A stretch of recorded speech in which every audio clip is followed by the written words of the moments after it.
finna kick it off tonight. This is a helter skelter kind of joint right here. Like, this one is wicked. It says mother of 3 brutally unalive before husband uncovers her partner's deadly trap. Let's go. In Minot, North Dakota, 33-year-old Christopher Jackson gets home from his night shift at Walmart to find out that his house seems to have been burgled. His fiancée and their 19-month-old son are inside, so he calls 911. 519 16th Street. I just got home. My back door is kicked in, and my girl ain't answering the phone. Okay, what's your name? My name's Christopher Jackson. My son's inside with her and everything. I'm about to go in and see what the fuck is going on. Okay, why don't you just wait for officers? I'll get them over there. His fiancée, 30-year-old Angela Wilder, is inside, a nursing student and the devoted mother of 3, expecting a 4th. She had spent the past 2 weeks quietly excited about a surprise that she was planning. In a few minutes, officers will walk through her front door not knowing what they're about to find. But so far, there's no sign of Chris's fiancée. And there's one last room to check, the master bedroom.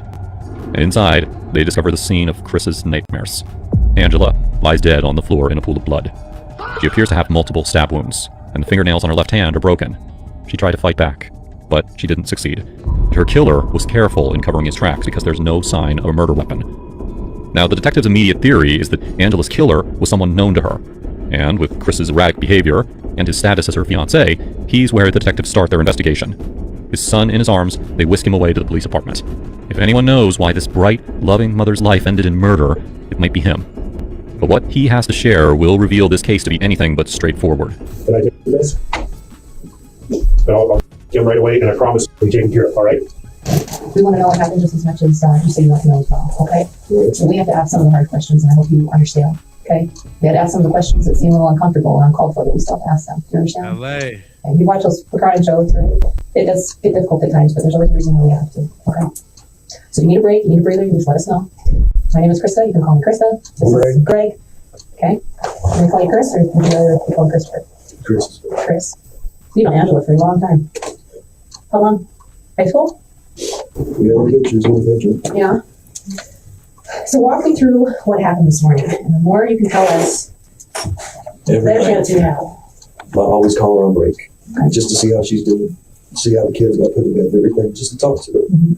Because over the nights, whenever I get in, we have maybe 4 or 5 hours to spend together, something like that around the kids, and then I got to go to bed, so I could work that night. I called her at 12 o'clock. So midnight? Yeah. Okay. I'm going to take notes while we're talking to her. I understand. Okay. All right. So I called her at midnight.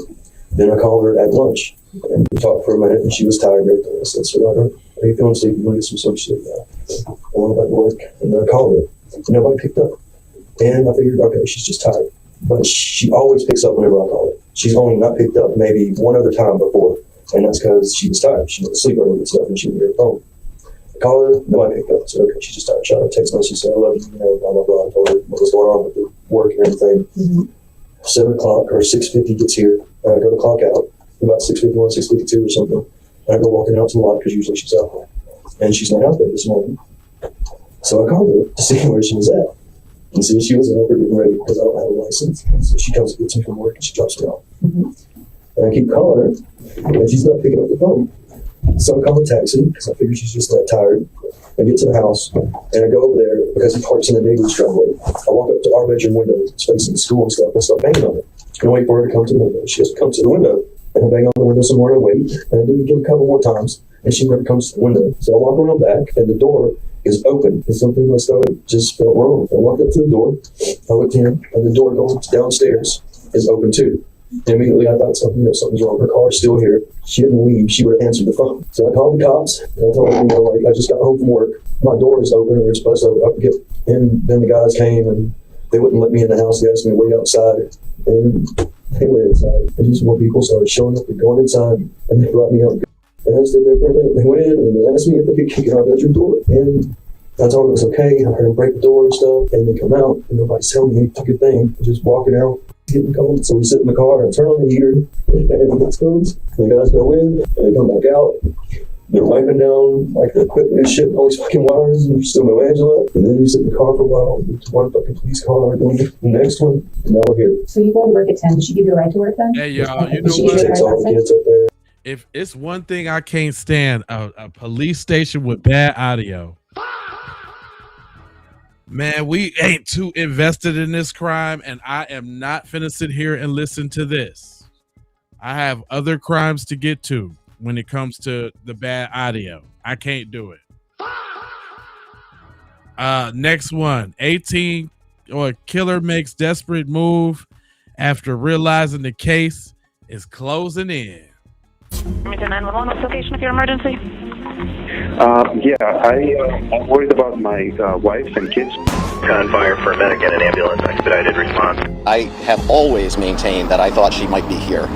Jennifer Dulos led the perfect life. Wealthy and active and smart, she had a beautiful family and an attractive, enterprising husband. Her dreams had come true, but things were not as they seemed, and the ideal life was about to crumble. A marriage full of tensions was reaching boiling point. Jennifer would go on to take her children and run, but when she finally disappeared, it wasn't of her own volition. So where did she go? What happened to this brilliant writer and loving wife? And what did her husband have to do with it? This is the tragic story of Jennifer Dulos. Jennifer Dulos was born in 1968 in New York City. She came from a well-to-do family. Her father was a banker and her mother was a philanthropist, while her aunt by marriage was Liz Claiborne, who founded the fashion company that would later buy the Kate Spade brand. As a result, Jennifer grew up in a creative and financially supportive environment. She was smart and had the pick of Ivy League universities, and she chose Brown. She graduated from Brown in 1990 and went on to pursue a master's degree in writing at an arts university in New York. Jennifer had always dreamed of a high society life. In an essay she published in 1998, when she was 30, she wrote about the women she idolized, correctly poised supergirls, well-educated, accomplished, thoroughbred. Her dream career would not be a career at all. It would be supervising her family's New York calendars. Still, she occupied herself writing and was a known figure on New York's literary scene in the 90s, described as a vibrant presence. She wrote multiple plays about her romantic experiences, reflecting fears about commitment and emotional honesty. She had a string of relationships that did not succeed, but she was still looking for the one. At the end of the 90s, Jennifer moved out of New York.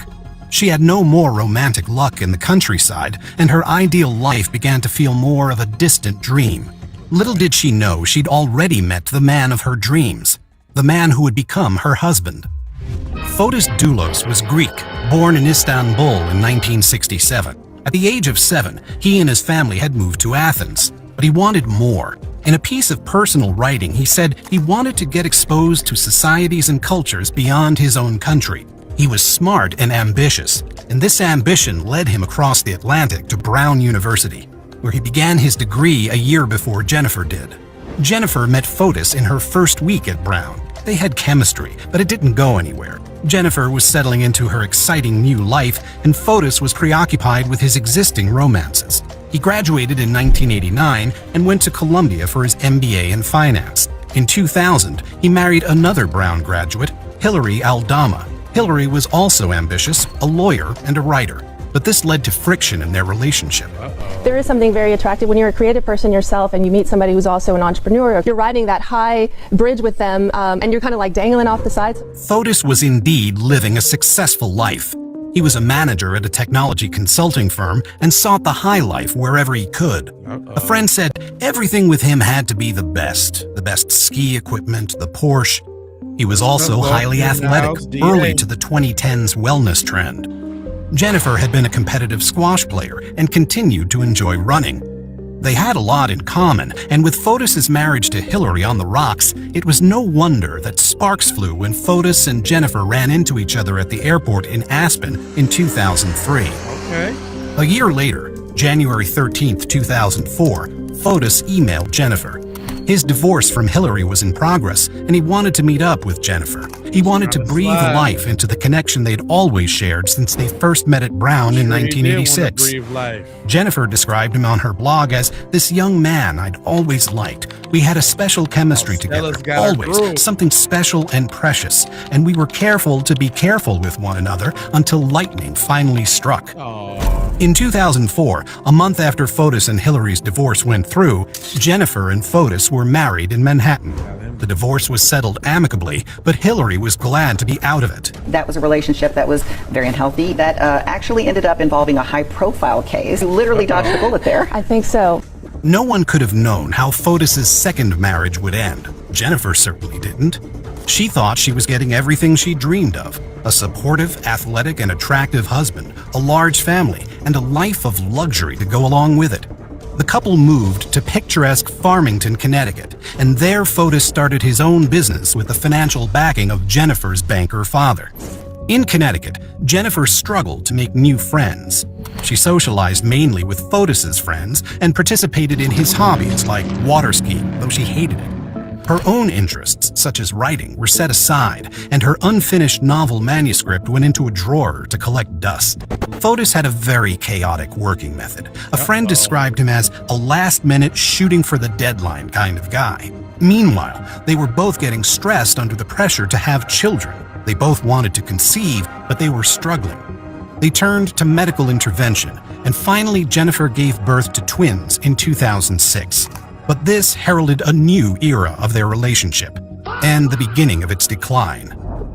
Jennifer and Fotis had 5 children together, including 2 sets of twins. The family was active and high-achieving, just the way Jennifer had dreamed of it. The kids' days were packed with hobbies, such as art, horse riding, and Fotis's beloved water skiing. But family life was also stressful. To keep cash flowing in his real estate business, Fotis constantly moved them from house to house, and the kids' busy lives meant that Jennifer had little time for herself. She and Fotis began to fight. In a blog post in 2012, Jennifer wrote, "I wish I were a stronger person, and that confrontation did not both scare and appall me." Hints like this of deep conflicts in the marriage were littered across her writing, and external pressures emerged too. Fotis's parents moved to the US, but his mother was killed shortly afterwards in a freak accident, run over by the couple's nanny. Jennifer's father developed complications from an autoimmune disease. Sometimes pressures like these can draw couples closer together, but instead they pushed Jennifer and Fotis only further apart. Fotis began spending time away from home.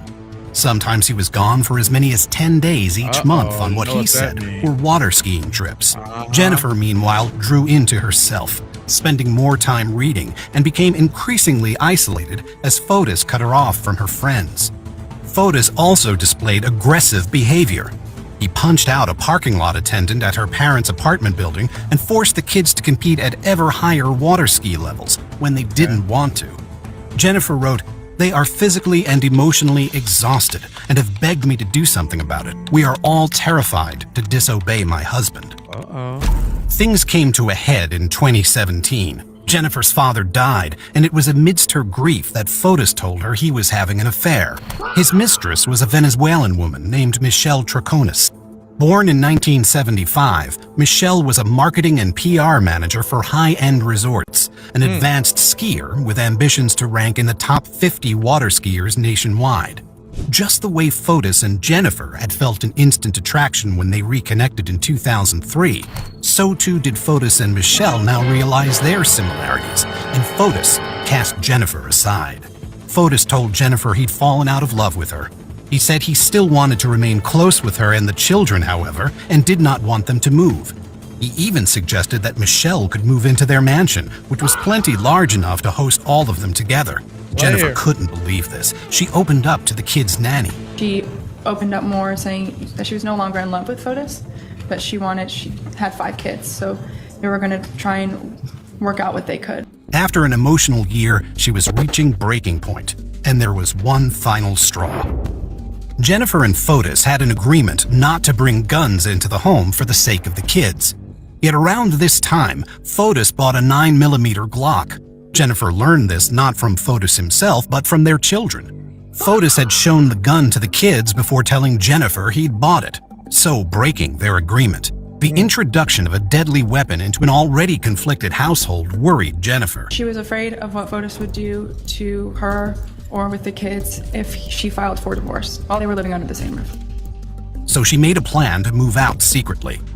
Under the cover of night in June 2017, she piled the kids into the car and drove them to a new home in New Canaan. Fotis was furious. He called 911. I'm worried about my wife and kids because they left to go to New York, and I haven't been able to get in touch with them. Okay. But nothing bad had happened to Jennifer. Not yet.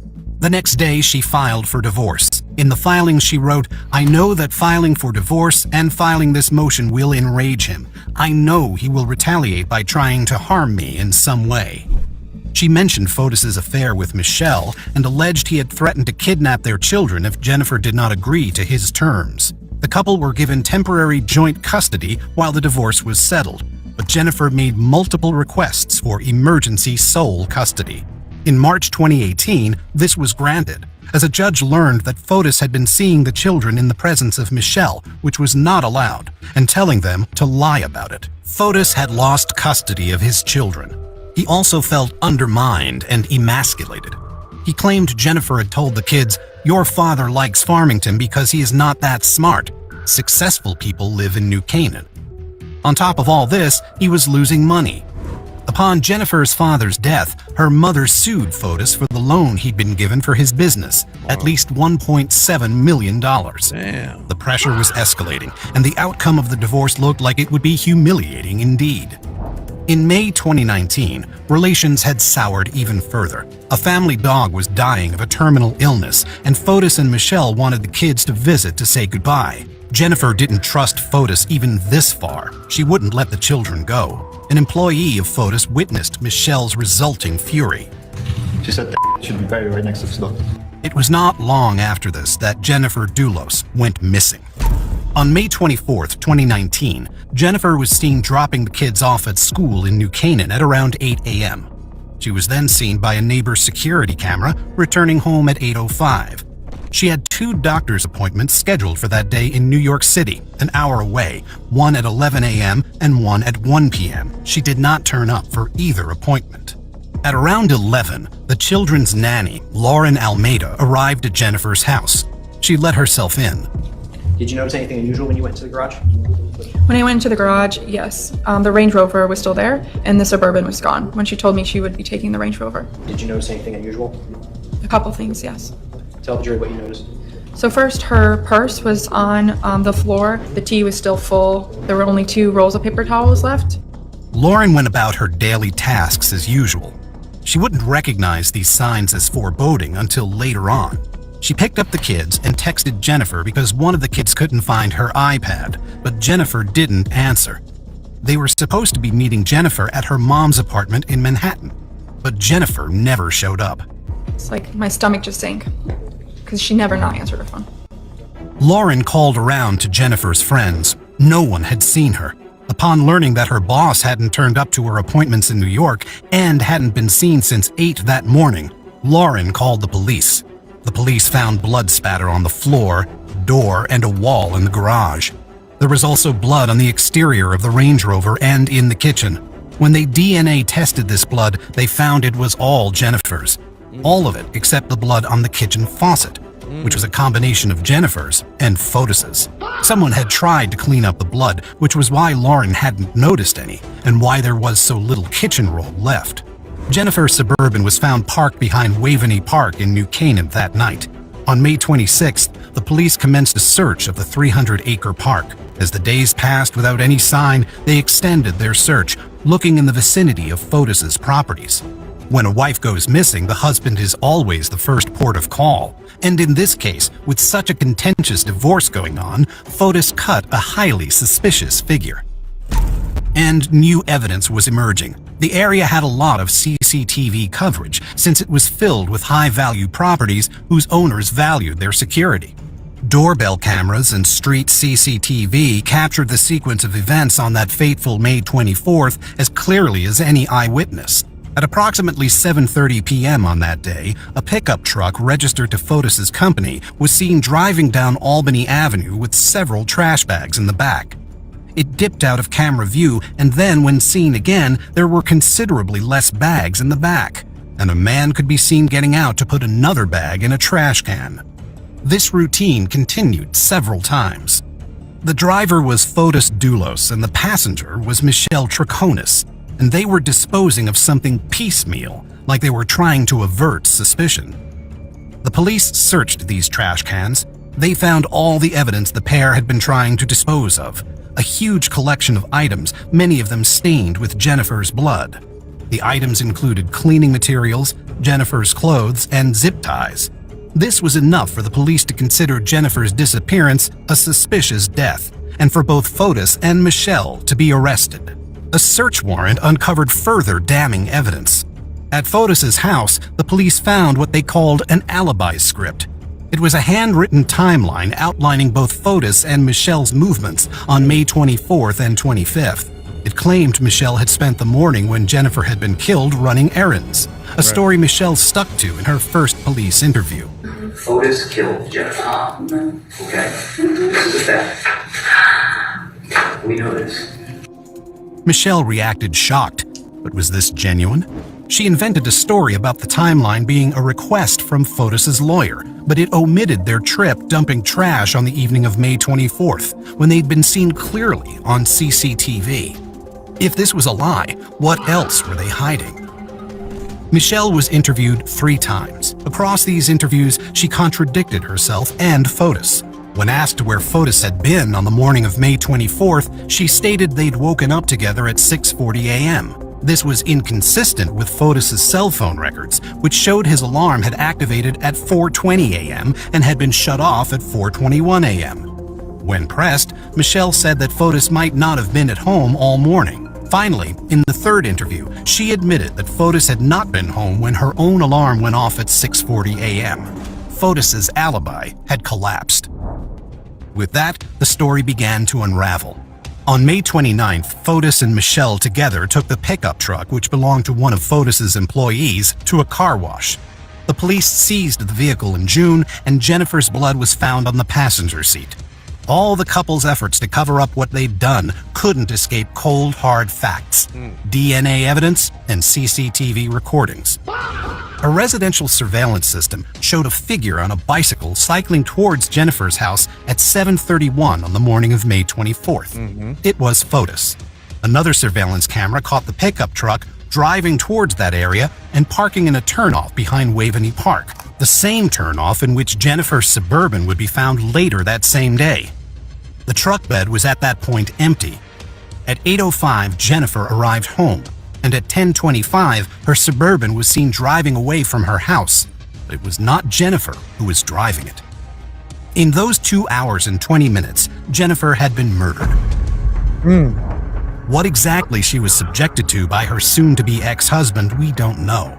Her body was never found, but prosecutors believe that Fotis restrained Jennifer with zip ties around her wrists and ankles before stabbing her. The weapon has also not been found. According to prosecutors, Fotis used the 10 missing rolls of kitchen roll to clean up Jennifer's blood. They then loaded her body and his bike into the Suburban and drove them over to the turnoff where he'd left the pickup. He transferred his wife's body into the pickup truck alongside his bike and left her car there with the lights on, as if to imply she'd been abducted in a hurry. It was becoming clear what Fotis and Michelle had done, possibly with the assistance of some of Fotis's colleagues. Fotis's legal team became desperate. They suggested that Jennifer could have executed a Gone Girl-style disappearance, in which she framed her husband for murder as revenge for her infidelity. This defense drew on her blog, which painted a convenient picture of a marriage in decline and a wife in fear for her life. But this fictional defense could not hope to counter physical evidence.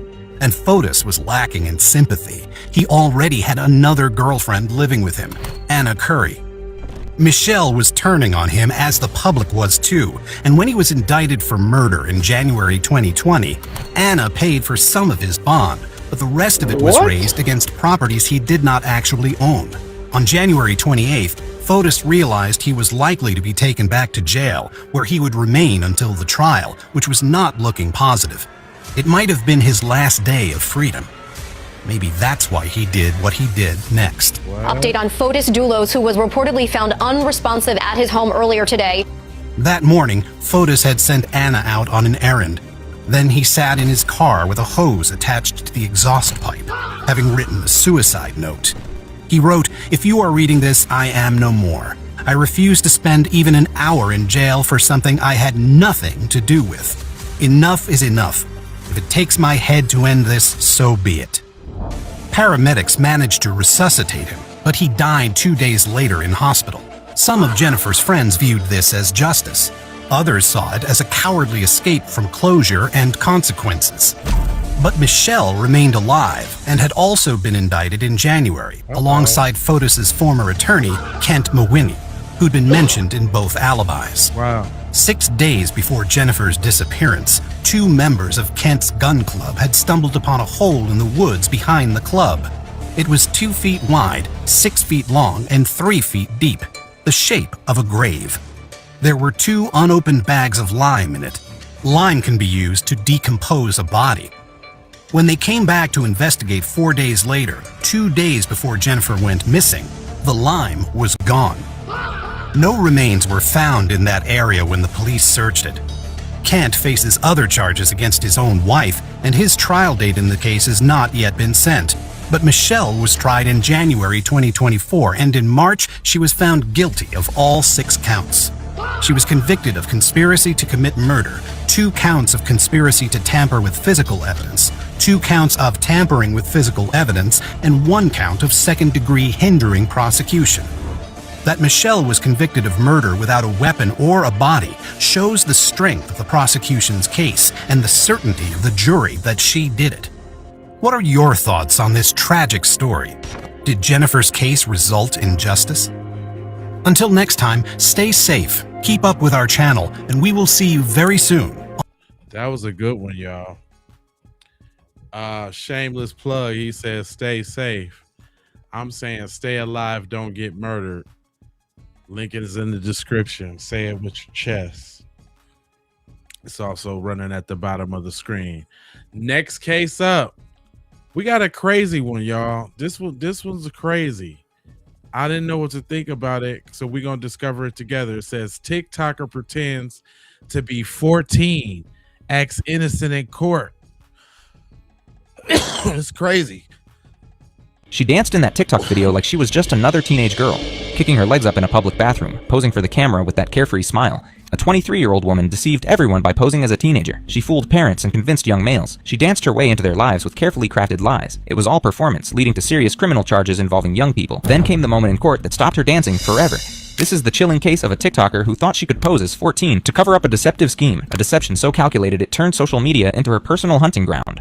And wait until you hear what the judge said when she finally saw through the act. This is Alyssa Zinger, and this is how her twisted TikTok performance led to one of Florida's most disturbing online predator cases. If you're new to this case, brace yourselves, because what you're about to witness will show you how a simple dance app became a tool for criminal deception. But before we dive into the calculated planning of Alyssa Zinger and the charges that shocked Tampa, make sure to subscribe to Women of Crime. We uncover the most disturbing female criminal cases that mainstream media won't touch, and this is just the beginning. To understand what happened in that Hillsborough County courtroom, you need to know how this 23-year-old baker turned her TikTok account into a deceptive tool to connect with young people. Alyssa Zinger lived a double life that would make any parent's worst nightmare come true. By day, she worked at a grocery store bakery in Tampa, Florida. Ordinary, unremarkable, the kind of young woman you'd see frosting cakes and taking orders without a second thought. But by night, she transformed into something far more sinister.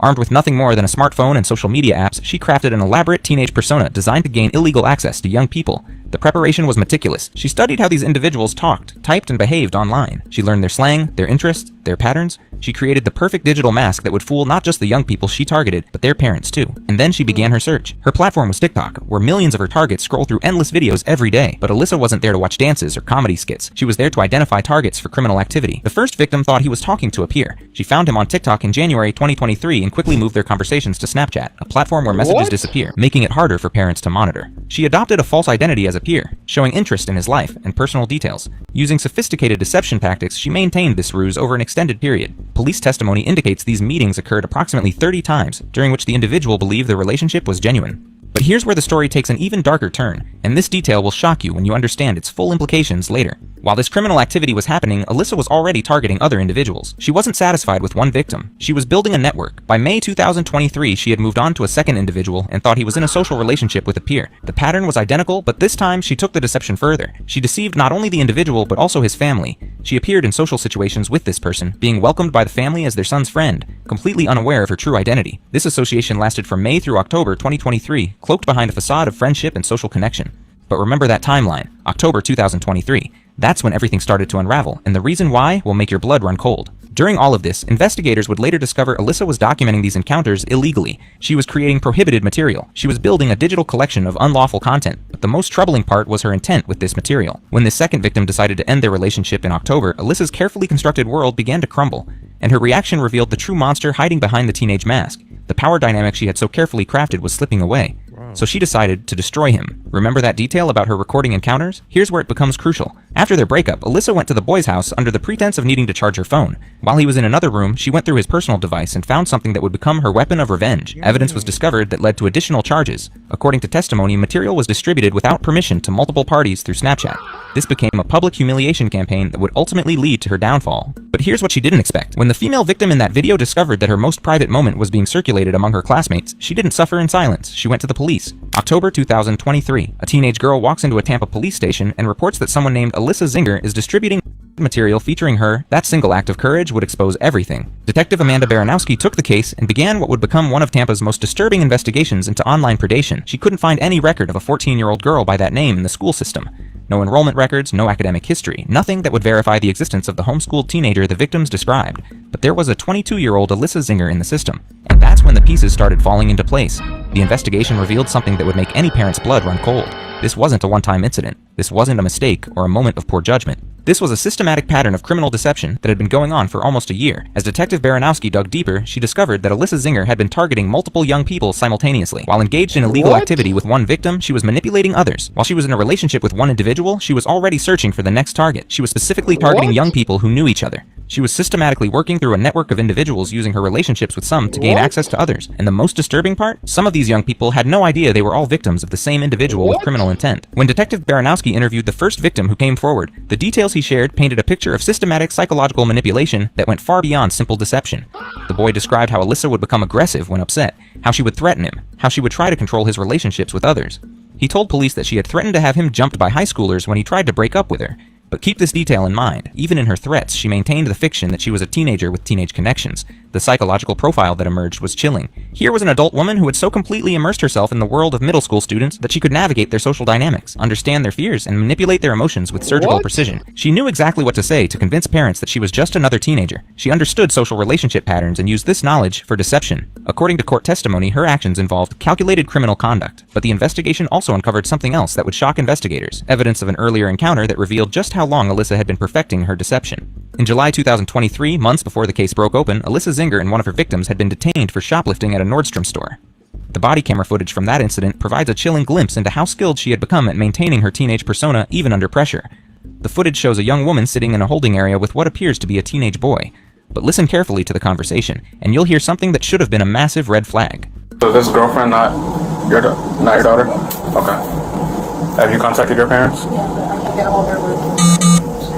Okay. Well, I gotta try to contact them. Because how old are you? 14. The officer then asks about contacting her parents, and she plays the role perfectly. She's nervous, but not panicked. She's convincing enough that the officer believes her story completely. But then comes the moment that reveals just how prepared she was for these situations. When the officer runs her name and finds a 22-year-old Alyssa Zinger in the system, he asks about the discrepancy. Without missing a beat, she provides an explanation that's both believable and impossible to immediately verify. You have a sister named Alyssa? Yeah, a half-sister. A half-sister? Yeah. Okay, but you don't have the same middle name, I'm assuming? I don't have anyone else my parents are on one head. I'm going to document that you're going home with them. Watch how she handles this moment. She doesn't panic. She doesn't stumble over her words. She provides just enough detail to be convincing, but not so much that it becomes suspicious. This is someone who had practiced this scenario, who had thought through exactly what she would say if questioned about her identity. The officer buys it completely. He documents that she's going home with the boy and his father, and they're released. But listen to what happens next in that footage, because it reveals something crucial about the family dynamics that enabled these crimes. Alright, so Alyssa, you're gonna go home with... Do you have any questions? No? We're not gonna do this again? Sure? Dad told me you make money. And you could spend $100. Alright? Alright, man, this is one shot. You get one shot to do this program after this.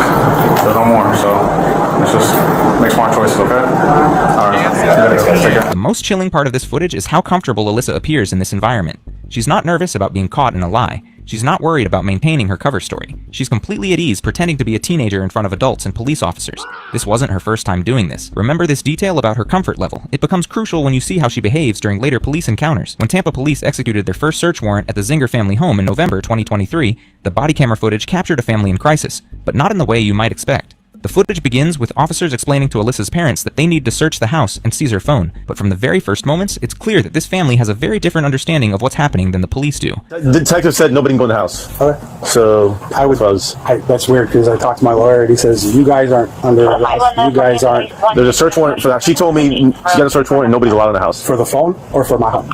Nobody's allowed in the house. Who is in the house? Watch this interaction carefully because it reveals something important about how this family was handling the investigation. They're not acting like parents who have just discovered their daughter is accused of terrible crimes. They're acting like people who are managing a legal problem. We're not in the chase. We're not running, so. But that's where we're at. I know it sucks.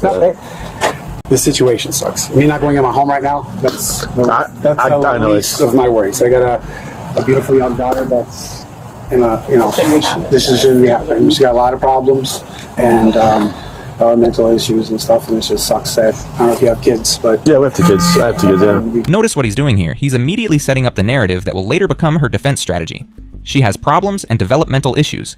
This shouldn't be happening. He presents her as a victim rather than acknowledging the criminal charges against her. I'm sorry to hear that, by the way. Well, I mean, she got messed up with the wrong... even though he's a lot younger, he is... Put it this way. My daughter, my wife works for the federal government. 38 years, never been in trouble in her life, not a single thing. My daughter, the same thing. Me, stupid little shit when I was a kid. But we're good, honest people, hardworking people, and she just she's never been in trouble in her life, even though he's young. That's why we're in this situation. She never been in trouble in her life until she was 38. And this like insane. The father's characterization of normal teenage behavior was contradicted by investigators. He's painting his adult daughter as an innocent victim in this situation. The complete inversion of reality here is breathtaking. But what's even more disturbing is how rehearsed this sounds. This isn't a parent struggling to make sense of shocking revelations. This is someone delivering talking points. When the detective arrives and they enter the house to search for the phone, the interaction becomes even more revealing. The phone they're looking for appears to be dead, and there's some confusion about whether it can be charged and accessed. But listen to how the father handles this situation. When they came in to look for that phone, there was an iPad and a phone on the table. I looked at it, and she goes, "Is that the phone?" I said, "I do believe so." I say, "This is her phone here." Ha ha ha. No. I handed her the phone and said, "I do believe it." And I even said, if you watch the body cam, I said, "What model is this? I'm not sure." I got like a freaking 8, you know? He's being very careful to establish that he's not entirely certain about the phone, that he's cooperating but not taking responsibility for providing the correct device. This isn't the behavior of someone who's simply trying to help the investigation. Right. But then he says something that reveals the true mindset behind this cooperation. Trying to be manipulative, and in fact, tell me this: if someone's trying to hide something, the phone was dead. I said, "You want to take your phone and leave?"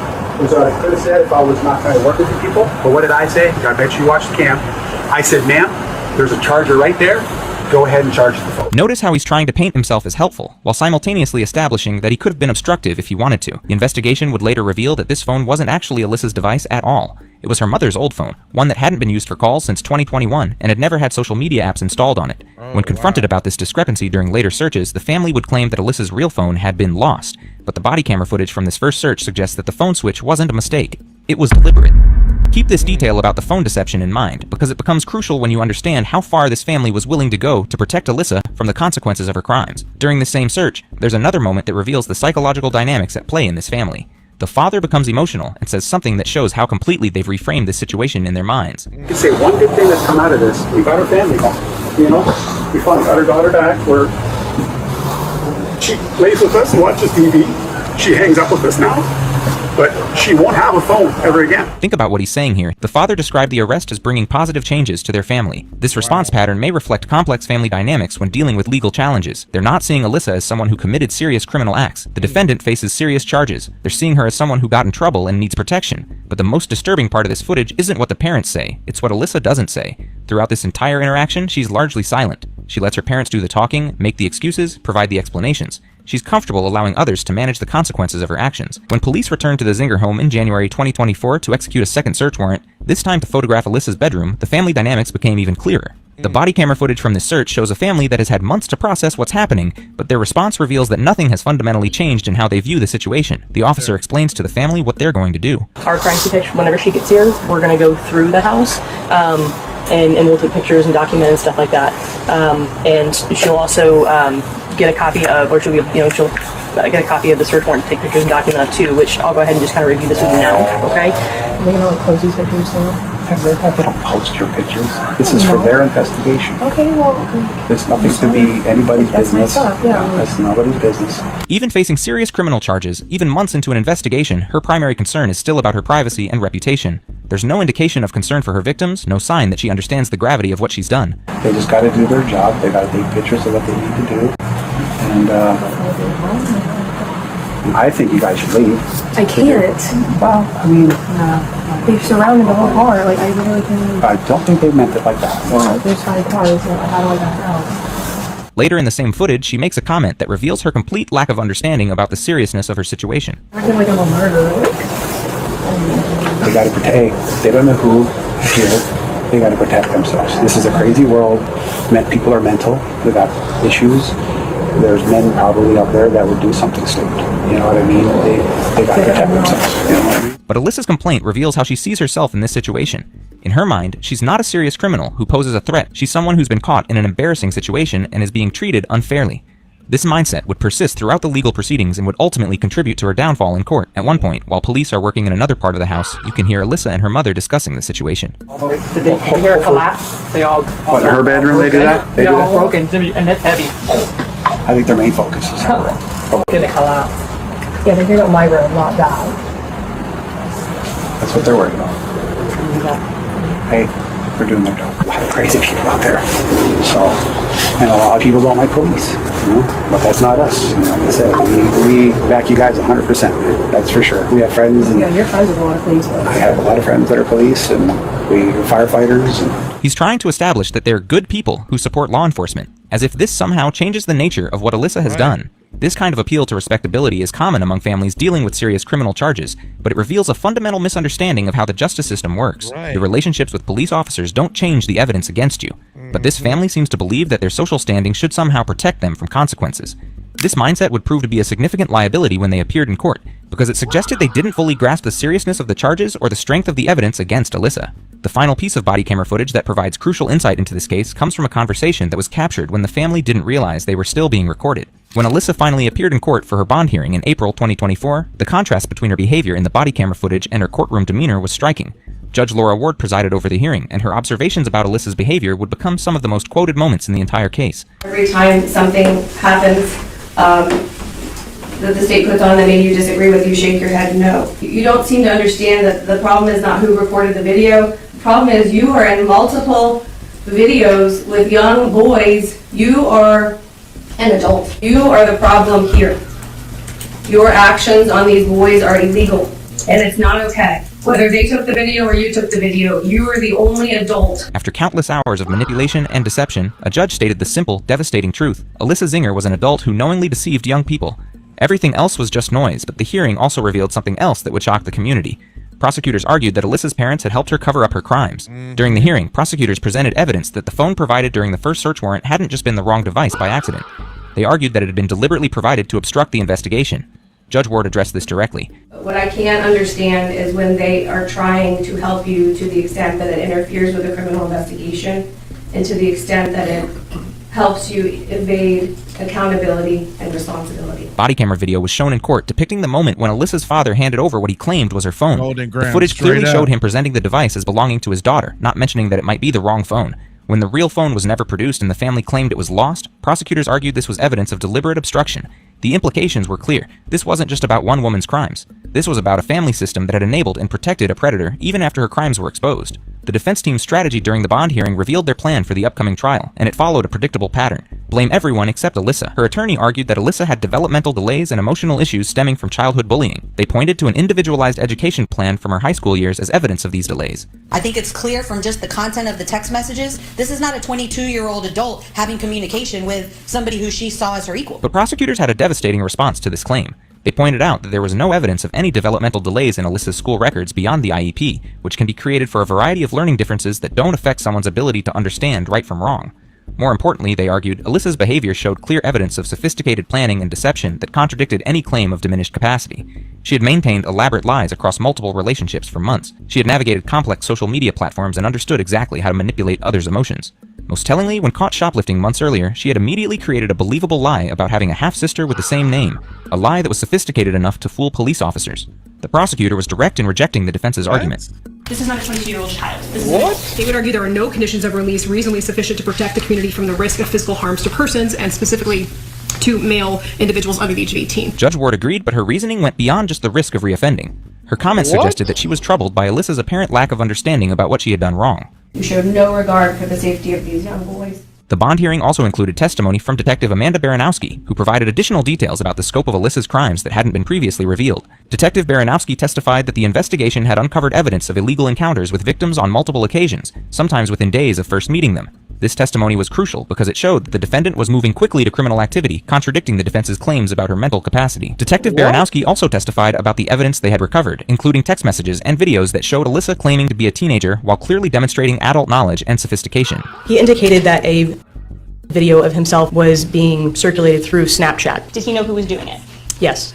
Who was that? He identified the person as Miss Alyssa Zinger. According to the detective, when confronted about the video distribution, Alyssa didn't show remorse or understanding about the harm she had caused. Instead, she seemed more concerned about the consequences for herself. This lack of empathy for her victims would become a recurring theme throughout the legal proceedings and would ultimately influence the judge's decision about bond. The hearing also revealed new details about the scope of the investigation and the possibility of additional victims. Detective Baranowski testified that investigators were still working to identify all of Alyssa's potential victims, and that they believed there could be more victims who hadn't yet come forward. This case represents only one of the multiple juvenile male victims that Ms. Zinger was not only contacting and having messages with through social media, but also meeting and having actual contact with. The possibility of additional victims was particularly troubling given the pattern that had already emerged. The bond hearing concluded with Judge Ward making it clear that she viewed Alyssa as an ongoing threat to the community. You've been preying upon them. You have been taking advantage of them. You have been abusing them. With those words, the judge effectively ended any pretense that this case was about anything other than an adult who had systematically exploited young people through criminal deception. Judge Ward also addressed the family's role in the case, though she stopped short of announcing any charges against Alyssa's parents. When asked directly whether criminal charges against the parents were possible, prosecutors declined to answer, saying only that the investigation was ongoing. The bond hearing ended with Alyssa being ordered to remain in jail without the possibility of bond until her trial. She was also ordered to have no contact with any of the alleged victims and no access to electronics. The aftermath of the bond hearing revealed just how much impact Alyssa's actions had on the victims and their families. According to court documents and police interviews, the psychological impact on the individuals subjected to her criminal activity went far beyond the immediate trauma. These individuals had to grapple with the realization that someone they trusted, someone they believed was a peer, had been systematically deceiving and manipulating them. One victim told police that the relationship with Alyssa had been stressful and was ruining his grades, making his life hard. He described feeling like he couldn't escape it because she was always trying to talk to someone. But the psychological manipulation went deeper than just the criminal activity itself. This individual also told police that Alyssa had dated 4 others at his school to try and make him upset, and that she always tries to be involved in everyone's affairs, especially his. He had no idea that all of these relationships were actually an adult criminal systematically targeting his classmates and friends through illegal activity. The isolation and confusion these victims experienced is difficult to comprehend. They couldn't talk to their friends about what was happening because some of those friends were also victims. They couldn't seek help from adults because they believed they were in normal relationships. And when the truth finally came out, they had to deal with the additional trauma of realizing that their understanding of relationships, trust, and intimacy had been built on elaborate lies. According to victim testimony, she had learned to mimic not just teenage speech patterns and interests, but teenage emotional responses as well. Damn. One victim described her behavior in terms that sound like a teenager having emotional outbursts. She also has a crazy ego when she is mad. She talks like she is invincible, and no one can stop her. The defendant thinks she has all of the power in the world. This description suggests that Alyssa's teenage emotional responses were actually carefully crafted performances designed to maintain her cover while asserting control over her victims. The victim also described a pattern of emotional manipulation that showed Alyssa's understanding of how to control relationships. There will be instant texting, crying, screaming that she hates him, etc. After, she will be apologizing to him. She is all over the place and never in control. This cycle of emotional extremes, anger, rejection, reconciliation, is a classic pattern of psychological abuse. When used by an adult and disguised as teenage drama, it becomes a particularly calculated form of manipulation. The victim's description of feeling trapped in this relationship shows how effective these tactics were. When Alyssa took the stand in her own defense, the strategy backfired spectacularly. She was articulate, responsive, and demonstrated clear understanding, completely contradicting every claim about her mental capacity. She danced in that TikTok. Damn. She's a scumbag, man. She's real messed up, man. I got another one real quick, though. Deadly stalker plot. A Colorado man was sentenced to life in prison after he spent months pretending his wife's stalker before offing her. This is a good one. Wife, Christelle Krug, beaten and stabbed to death. Next, we catch up with that concerned husband as he arrives at the scene.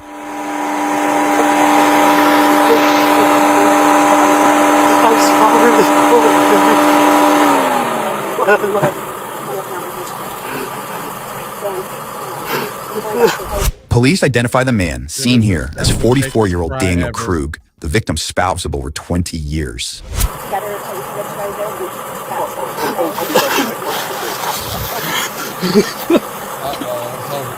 buddy, right? You gotta cry.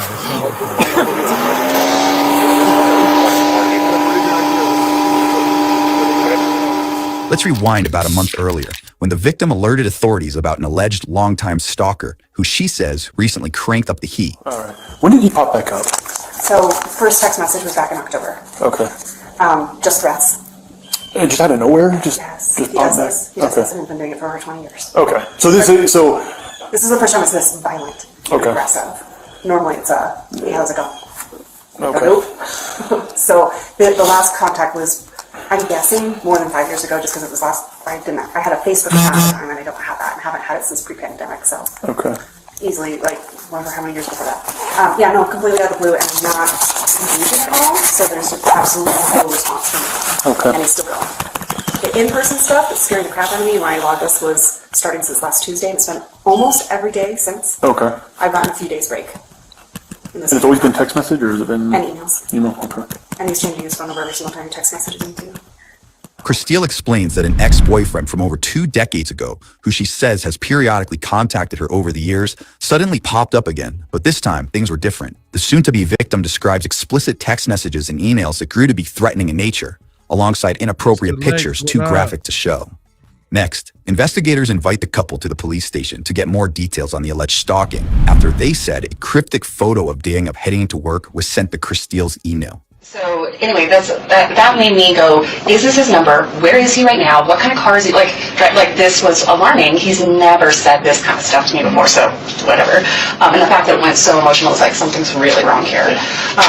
Then things go dark, right? And this is when I then contact you guys, because this now is escalating. This is not just threats against me, it's threats against my husband. He contacts me, and you'll see in my little log that this is an email address he contacts me now from more frequently, like he actually reuses it. But he is now showing that picture that day. There's snow on the ground. My husband had only gone into work on that Tuesday for Halloween. Okay. I'm guessing that it was creepy, but not real. Lots of people are jerks online, sure. Other than that, I'm sure she has mentioned to you that she and I go through a rough patch, kind of on the rocks. So probably didn't seem that pressing until it was. Daniel made some disturbing comments, calling the alleged stalking, quote, creepy and not real, before revealing his marriage was, quote, on the rocks. Fortunately, even though my husband has a camera in his car, he did not see anybody. Sure. And then unfortunately lost all the video because he didn't save it. So She didn't want me to panic, so she didn't share all of the details of the log. And so as I got all of the details, my panic level has gone considerably higher. Not now, because I'm in a police station, for sure. And honestly, this is the safest I've felt since Monday at lunch. So anyway, just a lot of like very sexually explicit, very graphic, very just like poke the bear kind of thing. And then trying to prove to me that he can follow us. Yeah. I went to the grocery store briefly on Tuesday, and someone behind me dropped a can. I panicked. My husband did see these, like definitely this message, so he very much still remembers that if you ever need someone to corroborate that they saw it, but I don't know how credible of a witness someone that my husband would be, but... yes and no. But yeah. So what am I doing? I'm panicking. And I'm doing a shit job of protecting my wife. As bad as I am, I care more about her safety. Yeah. Well, I understand that 100%. I'm sorry for this. I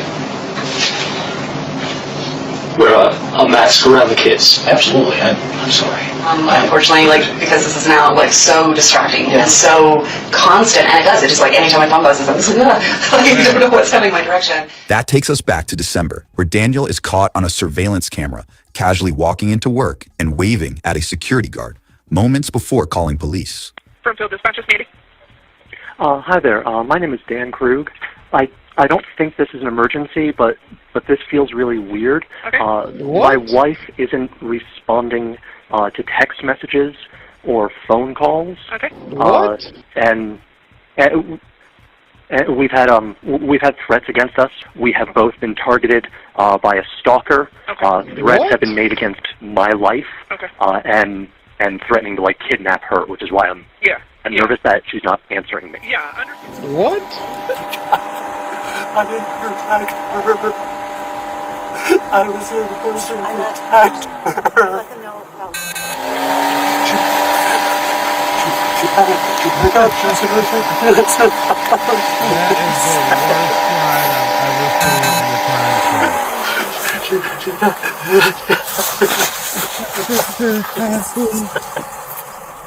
Daniel is escorted to the police station, where detectives have plenty of questions for him. Down.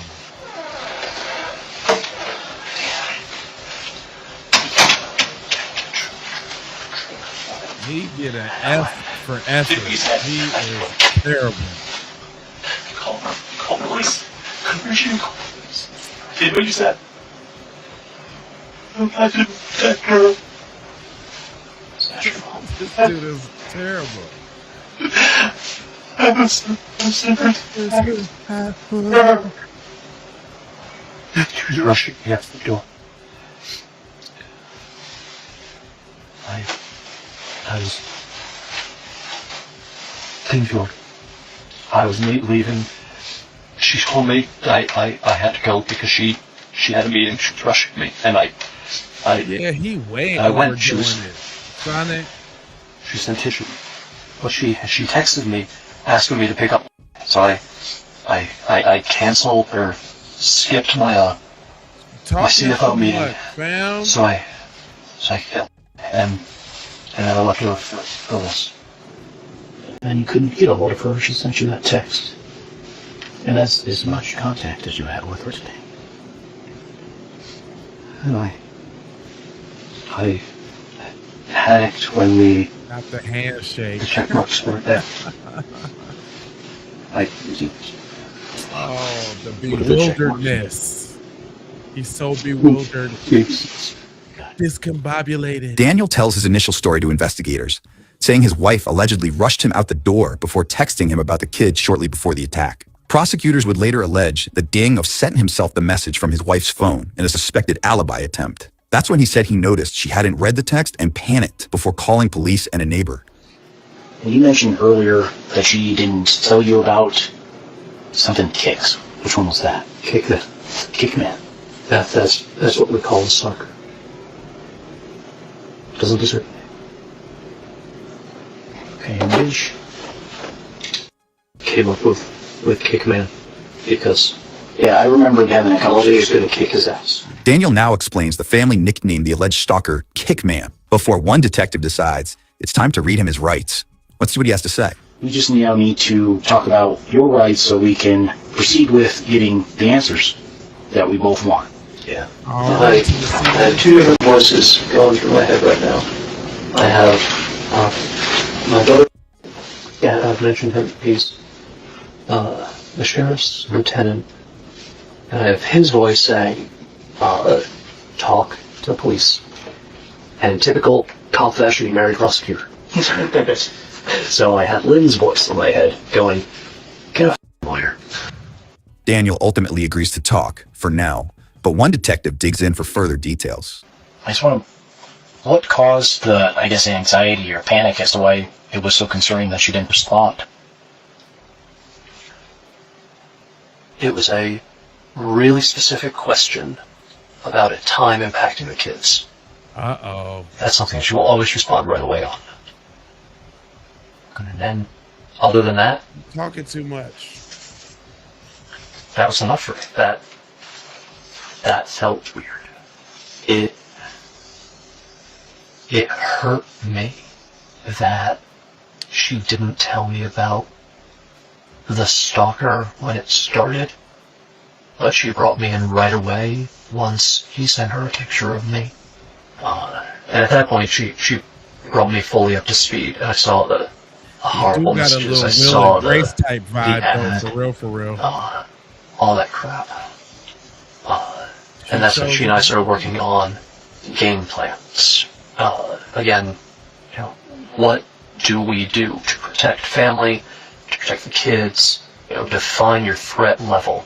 She had a gun, she was armed. What? I don't want lethal items. We didn't let each other kind of be alone anywhere. Had to take dogs for walks. Well, you let her we do that go together. on that time, So it almost sounds like all this kind of maybe even brought you guys closer, not maybe emotionally closer, but you guys were physically sort of working on things besides your kids. There was a mutual... Maurice, what up? Yeah, there was... Yeah, I'm here. Over the course of November, there was a better team feel. Okay. Respond to crisis. Right. And I told her at that point, I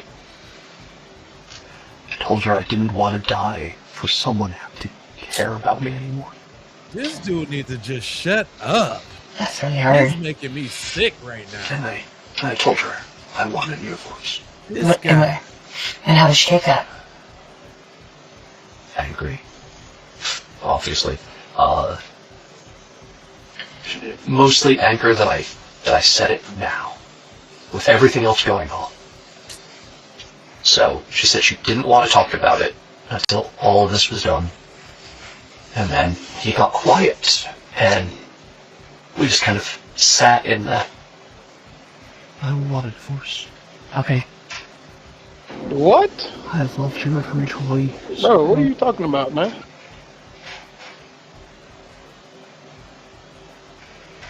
I was hurting when I said that, and what I wanted was her to say she cared about me. This dude is killing me with the theatrics. What's his name? The other detective said that the cameras were turned off. That shouldn't happen. The only way that the cameras can be turned off is through the app. One of us has to hit the button. According to an arrest affidavit, multiple home surveillance cameras were not recording at the time of the incident, while another was found covered in blue painter's tape. He said they were turned off, and one of them looks like it has something on it. What? So, in my brain, I'm thinking someone made a move against her. So in my brain, the story that I have is someone came to the door. Maybe she went outside to get a package, and they must have come in. Vic, what up? And she's a fighter. She's strong. She would have fought. And why do you say that? Have you guys fought before, or you just know it all? Okay. I know her. Okay. She refuses to be a victim. I don't. Okay. So, I mean, who do you think killed her? I think it's Jacob. I think it's... Okay.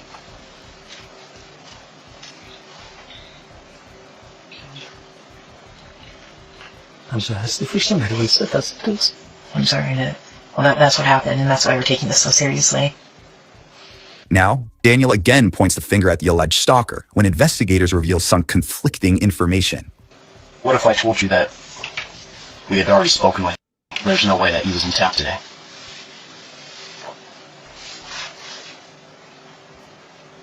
I have nothing. And I'm terrified to bring my children home.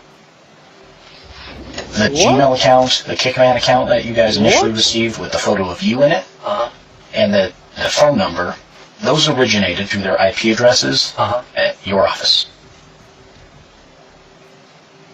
Doesn't make any sense. Well, he took the photo of me at my office. Right. Well, both of those accounts originated from IP addresses that was back to your office. I don't know what to do with that. There are Wi-Fi access throughout the facility for employees, and there's public Wi-Fi access throughout the entire facility. And we literally post the passwords in every single meeting room. Okay. Okay. Because I guess the biggest concern is just the timing of everything, that it just doesn't quite make sense to have somebody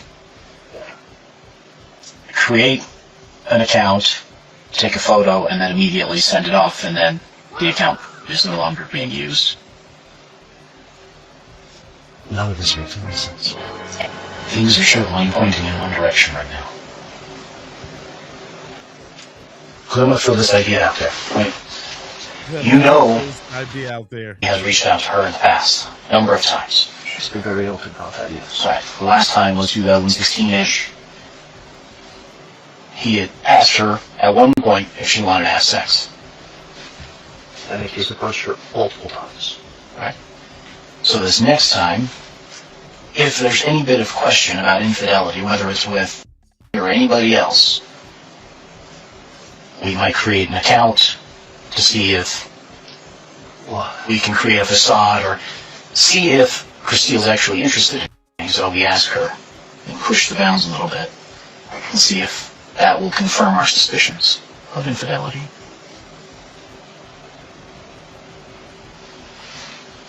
You don't get the response and the openness you once did for about 28 days, from October 2nd to October 31st. So you amp it up a little bit. Send a photo of yourself to her, an account you created. See what her response is. Maybe this started out the way that it was recorded, and then maybe it turned into something. What? Maybe. Is that to suggest that I would put my children for this?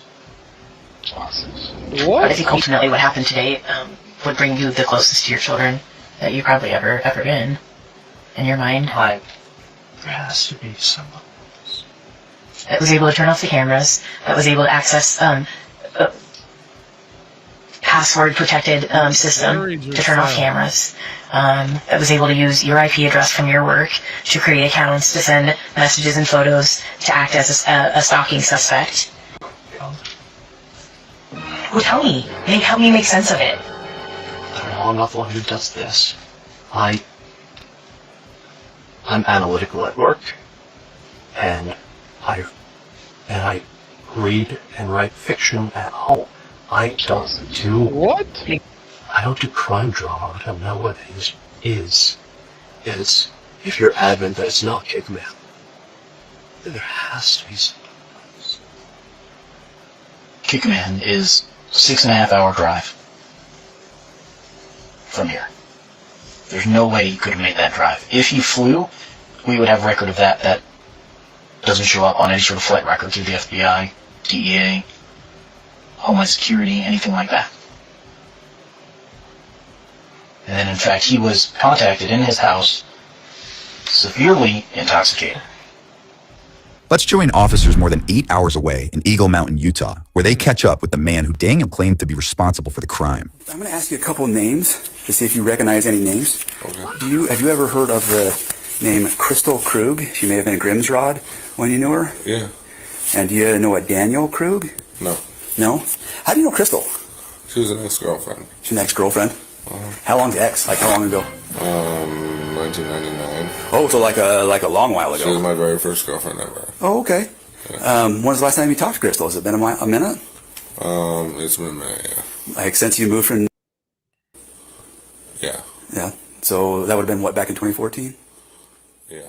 The ex was definitively ruled out after investigators said he had a verified alibi and no evidence to show he had traveled. All this time that we've been looking for him, for the protection order, and you just found him today, like that.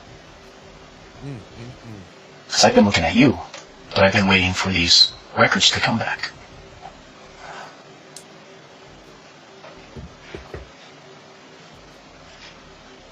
We've been chasing the wrong dog. Am I under arrest? Is it? Yeah, you're going down. It sounds buddy. like you're accusing me. Sounds like you're accusing We have a lot of information that points your direction, and we were hoping that you could provide a legitimate explanation other than it wasn't me. We have publicly available internet. Say if we told you that other people you talked to that are close to your wife expressed that she had, maybe you told them that she suspected you of having... She said that right to my face. That she wanted to know if it was me. And I told her no. But why would she suspect that? I don't understand how we take the leap from we haven't had a romantic relationship for a long time in our marriage to I suspect my husband is pretending to be my stalker. How does that happen? There's a missing explanation in there. There's a missing piece to that.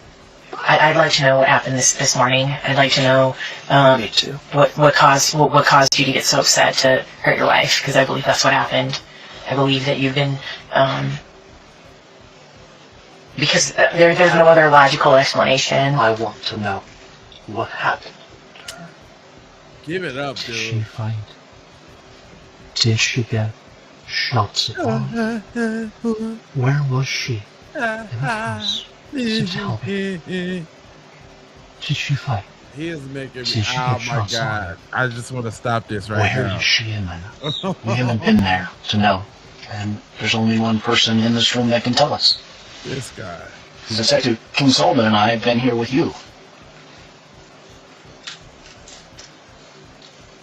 I think you know the answer to all those questions.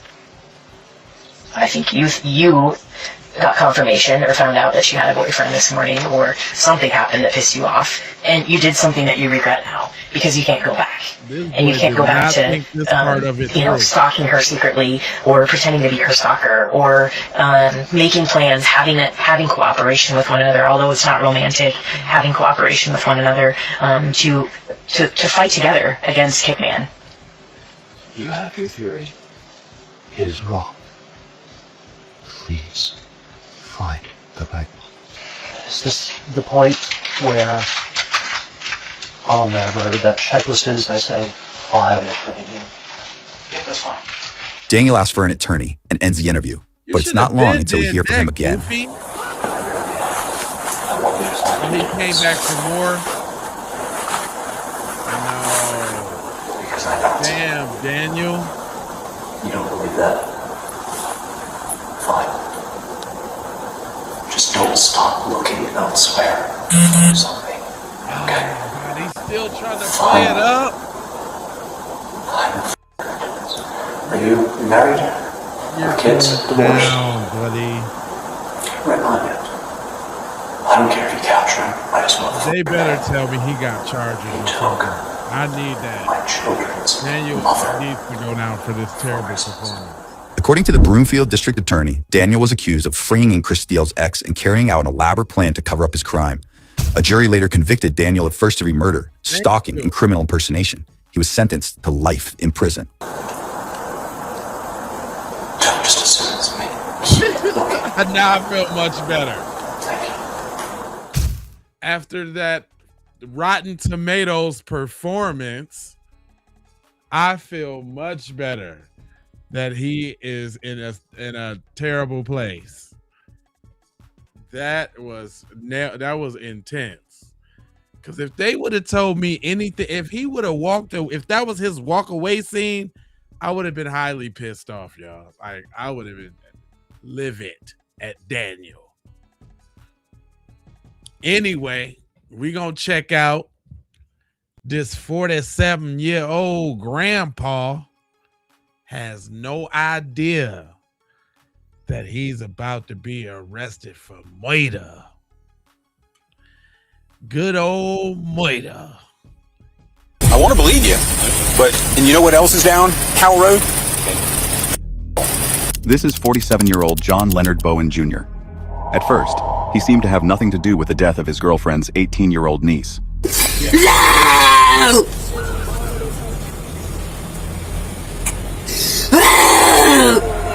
But it didn't take long for investigators to uncover the evidence and the path he never chose to leave. He's not live here because he's not allowed to live here. Yeah.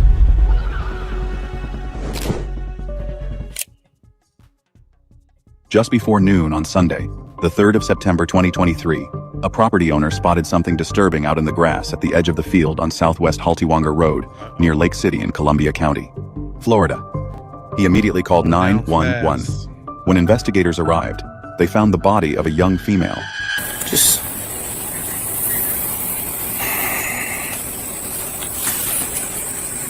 That's 1281, 1078. That's gonna be a 10-4. Let's back this out. Can we get him out of here? He's gonna go that way to get out. Can you get out that way? Okay.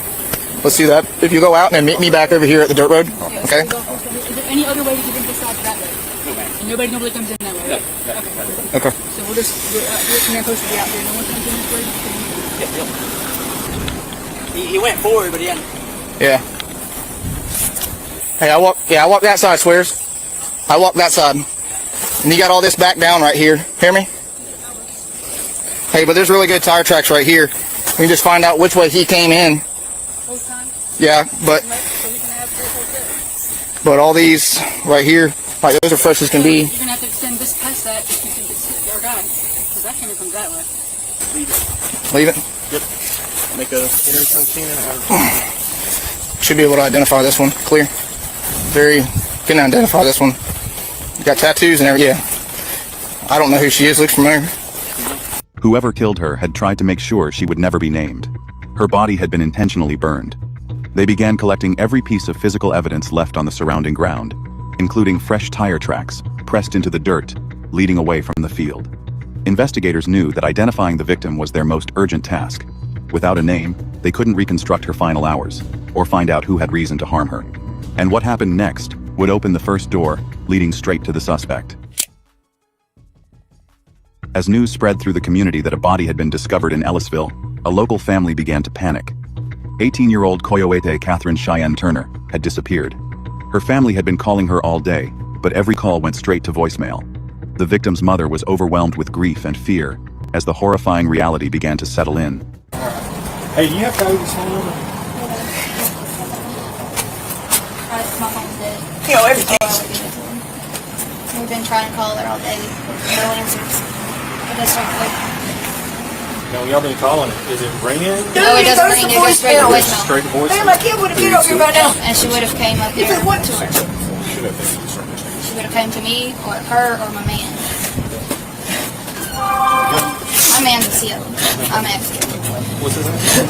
Darren Johnson. I got everything on my phone, but like y'all believe me or not. No, Man, y'all. I believe you. I just want to see when the last time you talked to her. That's all. What are you saying? You're not in trouble at all. You haven't said that the last time to me, too. know if it's evil. I got cops up here because there's a body that got found this morning. I'm the only one that called about it. So I don't know what's going on yet. I had that call their phone. I got everybody looking for it. Y'all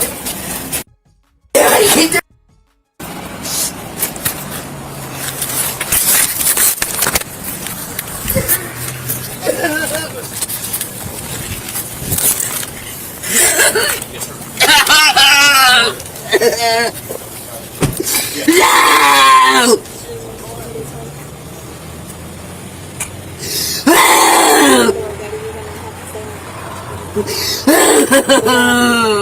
This is mine. I'm going to talk about. Investigators met with family members, trying to piece together where Coyote had been. It would take 2 days for official testing and records to confirm that the body in the field was indeed 18-year-old Coyote. Calm down, calm down, baby. Calm down. Why don't you take a break from me? Go be with your family for a few minutes, okay? Go sit down with your sister. Just. Jimmy, I know where to go. Come on. Go to Bubba. Okay, man. Can't help it anyway. If you know of where she's Cody, who she might have been hanging out with, or anything. AJ was one of them. I don't know his last name. Is he white or black? Yeah, so I'm just following up with you, try to understand some stuff.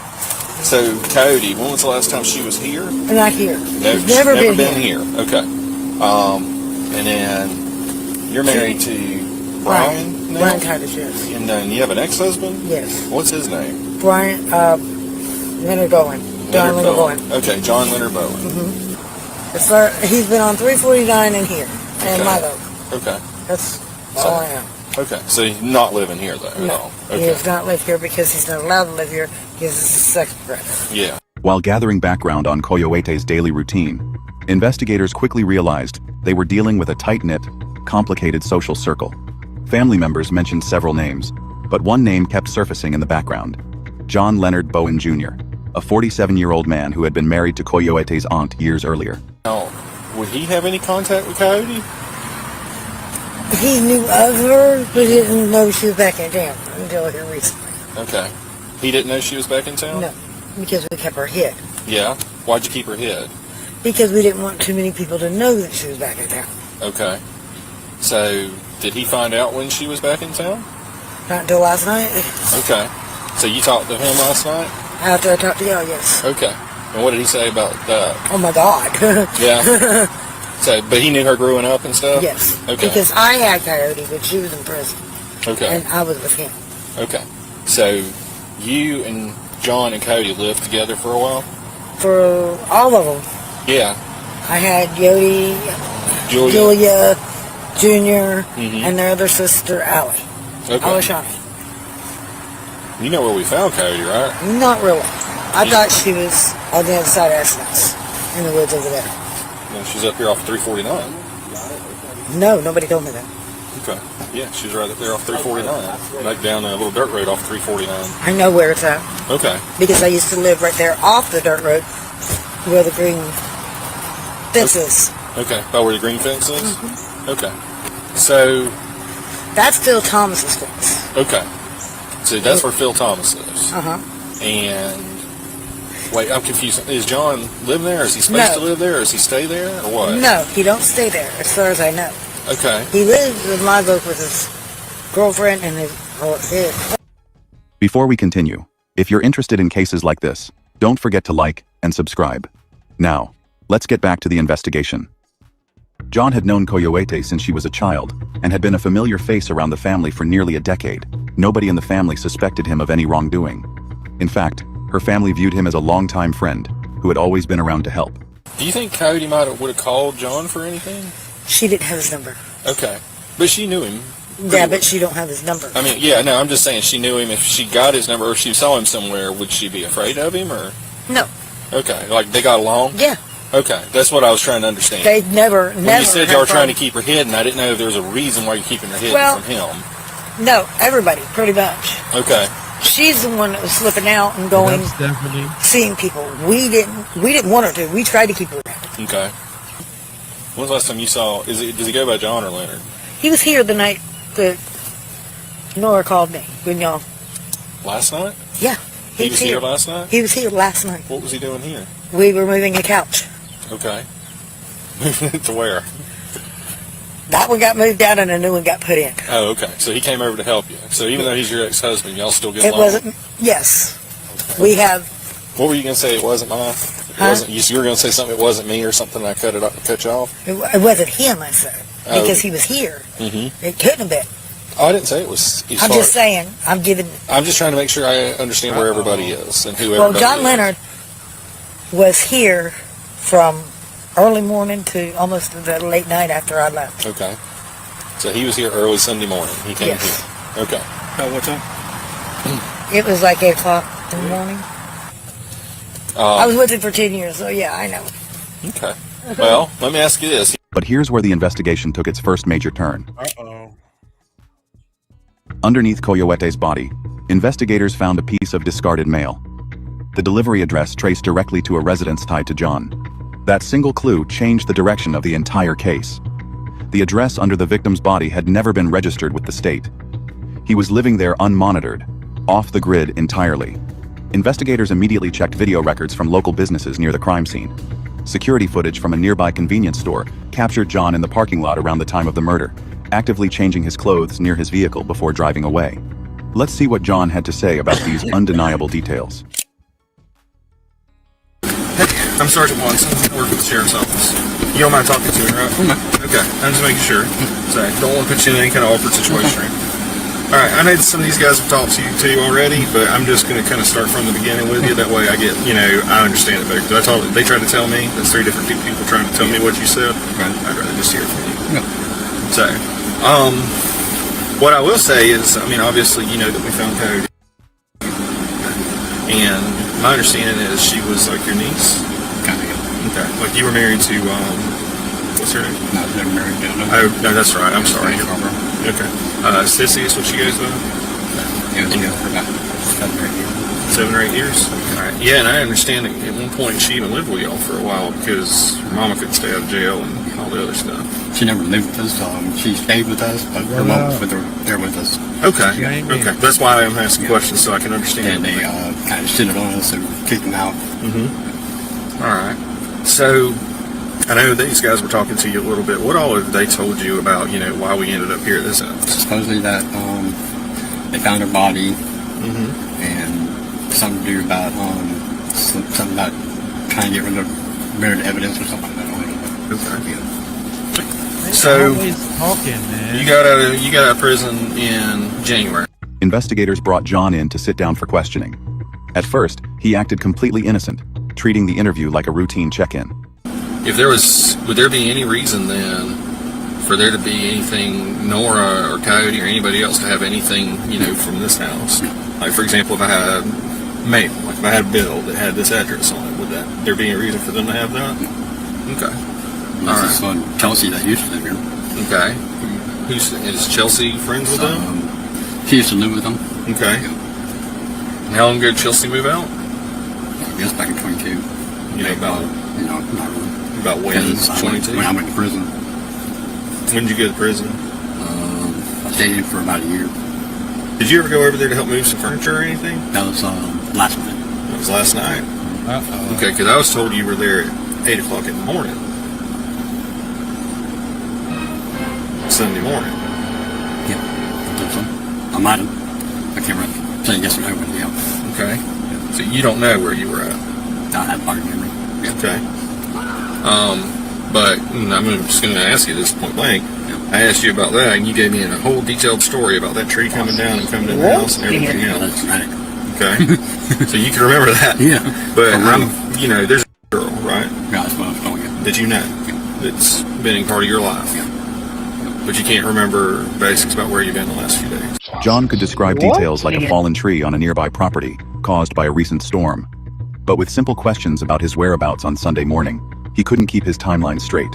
He blamed his bad memory and claimed he was getting confused about the days and times. The investigator pointed out the obvious.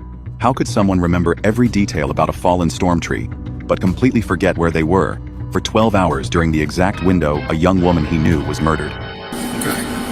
Regardless of what you tell me, I can tell you I'm going to let you get out of this truck and walk back in your house. Thank you very much. So, I mean, I just want to understand what happened, and if it's something got out of hand. That's why we're asking. Yeah? I thought we were going to take it to jail. I'm not going to take you to jail. Not right now, but I need to know the truth. I need to know the truth. And clearly there's more to this. It's just right. That's right. Okay. We're not even talking about that. Okay. Just because I'm not supposed to be here, because I'm registered here. Mm-hmm. Been here since South Carolina prison. This is my girlfriend. Mm-hmm. And based on your registered, It's most definitely not shorter, man. To go from Ellisville to here? Yeah. Instead of going all the way back through town. No, it's way shorter to get on I-75 and come up to I-10 and just shoot over to 137.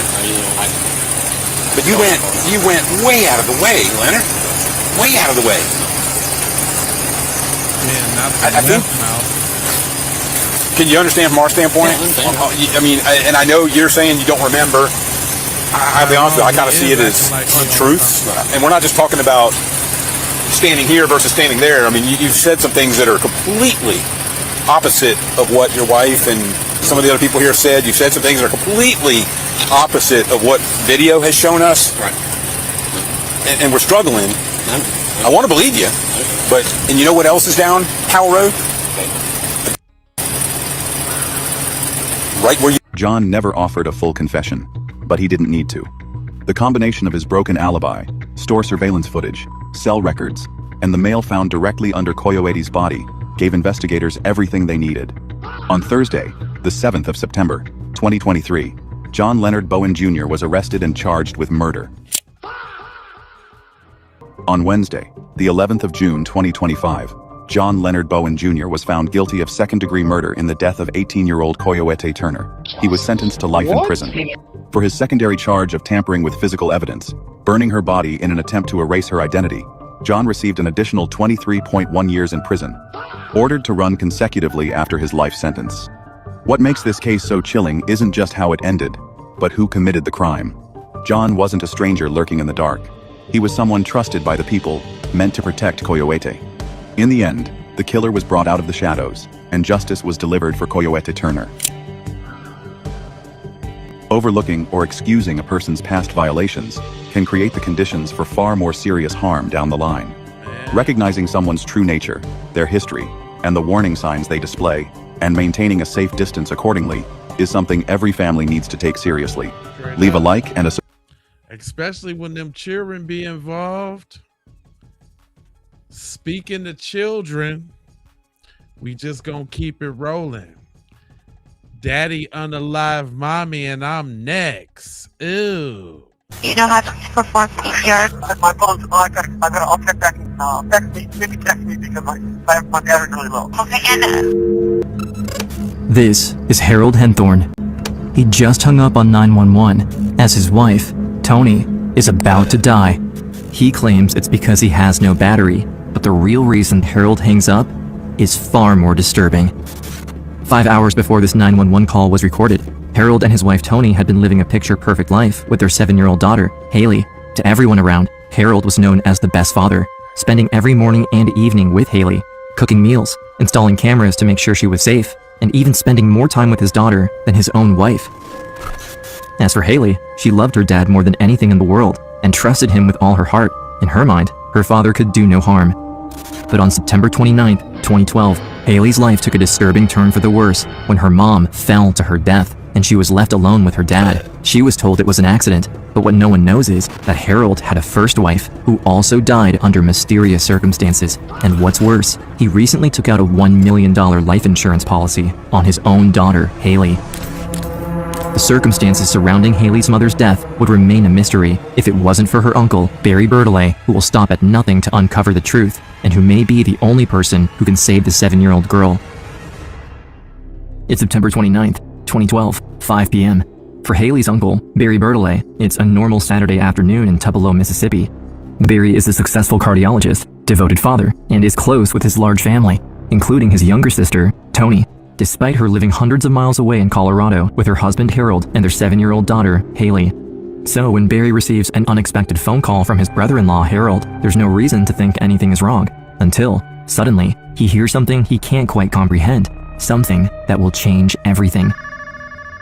I answered the phone, and there's this high-pitched scream that's coming across the phone. You know, Barry, go look at your cell phone.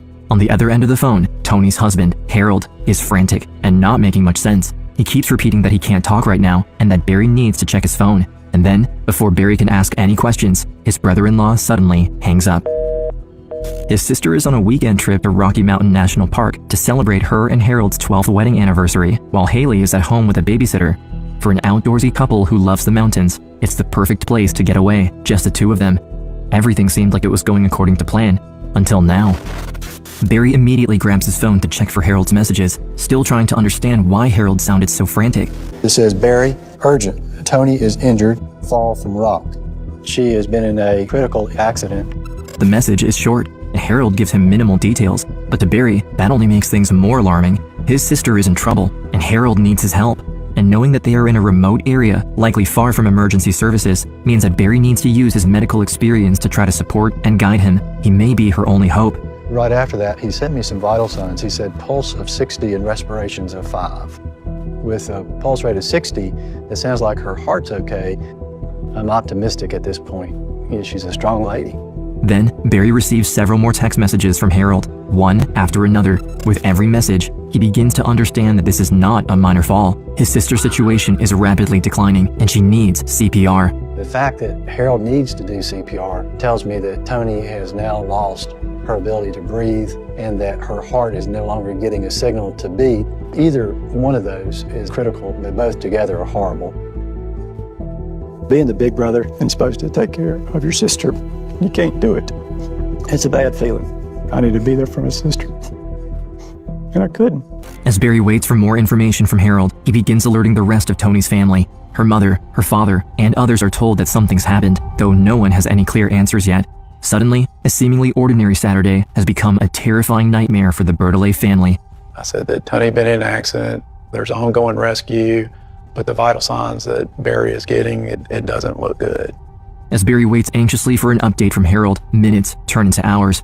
Then, he gets a text that no family member wants to hear. Harold had texted me and said that she's gone. That's when I knew that Tony had passed away. It's hard to believe that that would happen to somebody that you know, that you love.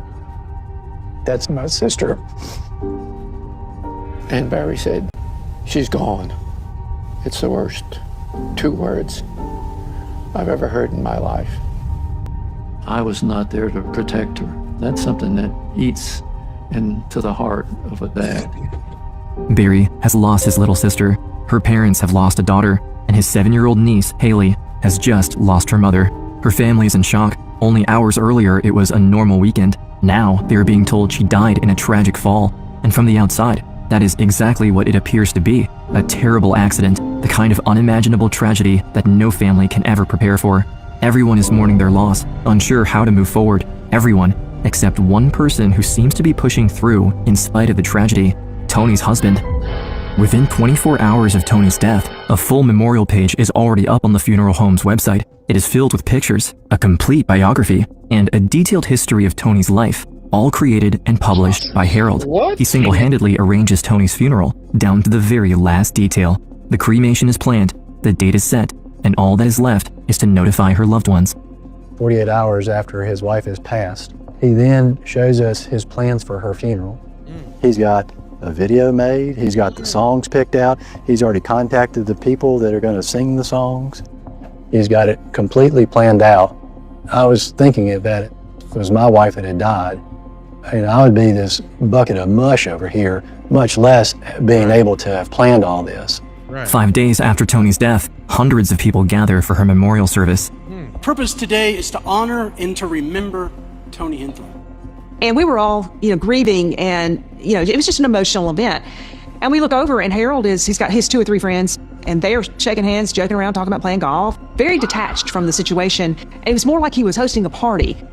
We expected to find a grieving husband. We found something quite the opposite. To Barry and his family, Harold's behavior feels unusual. He's friendly, talkative, and personable. But what Barry can't help but notice is the stark contrast between his brother-in-law and his 7-year-old niece, Haley. Haley appears the complete opposite. she's barely speaking, and she hasn't even shed a tear, almost as if she's afraid to show any emotion. We are thinking that there could be something darker that has gone on. We had no concrete evidence. It was that gut sensation that this isn't right. As a family, we all thought we need to start taking notes. In the following days, Barry keeps replaying the events of his sister's death in his mind, especially the panic texts he received from Harold on that evening. Though it was described as a tragic accident, a freak fall during a romantic anniversary trip, he can't shake the nagging feeling that something's not right. Barry quietly brings his doubts to other family members, trying to piece together what really happened during Tony and Harold's weekend in Rocky Mountain National Park. And the more they talk, the more the family realizes that Barry is not the only one who feels something is wrong. Barry starts pushing the cops for answers, demanding that police take a closer look at what happened on that mountain that night. With the family's suspicions in mind, Harold's 911 call from the night Tony died is re-examined. Did he do it in front of the kid? From a rock on the north summit of Deer Mountain, on the Deer Mountain Trail, when she's in really critical condition.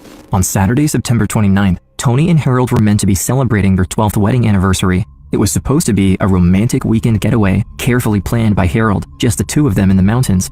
But the trip took a devastating turn when, according to Harold, Tony slipped near the edge of a cliff on a hike and fell almost 140 feet. Is it like a sliding fall, or did she fall, directly? I didn't actually see you.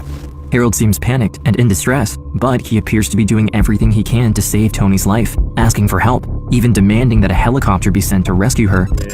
I will pay any and all expenses for a helicopter. I don't care if it's private, I don't care if it's commercial, I'll pay any and all expenses right now.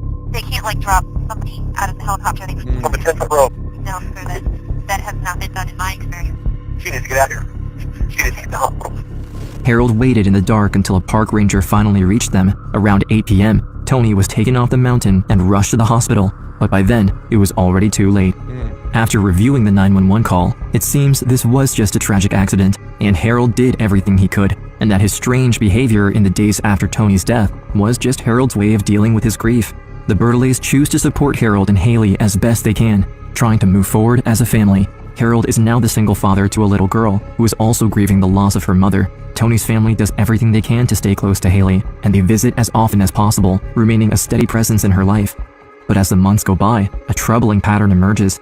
Harold stops returning phone calls as often, and visits become harder to arrange. They get to see Haley less and less. On the surface, he does seem loving, protective, and devoted, the kind of father who is always there for his daughter. But what they don't know is that behind closed doors, the reality is far more disturbing. Harold keeps an extremely close eye on Haley. His daughter needs to ask permission for everything. He sets extremely strict limits on her behavior, constantly watching her. She can't do anything unsupervised. He even controls when she can drink water. Worse yet, to ensure she follows the rules at all times, he has set up a baby monitor in her room, even though she's already 7 years old. His relationship with Haley was almost to a point of obsession. We were on bated breath. What's he going to do with her? Is there something else going From on? Harold's perspective, his ex-wife's family has been on his side, but what he doesn't know is that the family has been working with the police this whole time, slowly gathering as much incriminating information about him as they can in an attempt to save Haley and explain what really happened to Tony. They agree that to the outside world, Harold may look like a protective father, but to those looking closely, the seemingly loving father-daughter relationship hides something much darker. Harold's odd behavior, the inconsistencies, the growing distance between them and Haley, all of it keeps pointing back to the same terrifying thought. Tony's daughter could be living with a man who killed her mother.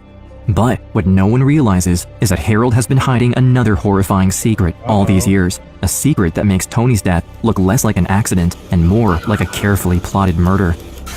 20 years earlier, long before Harold met Tony, he had been married to a woman named Lynn Rochelle, until, on May 7th, 1995, she tragically passed away.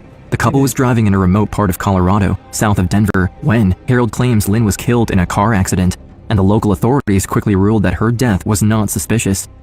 In 5 short days, the sheriff's office had determined that the death of Lynn Henthorne was an accident. There are so many similarities in these two deaths. Yes. Both occurred in very remote locations in Colorado. In both cases, Harold Henthorne is the only witness.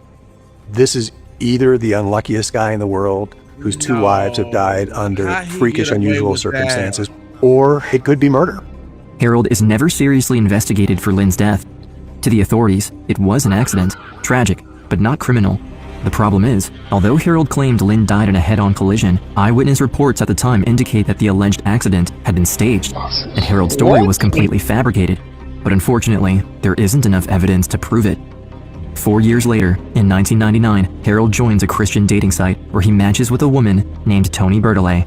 When Harold first meets Toni, he presents himself as a wealthy entrepreneur running his own business.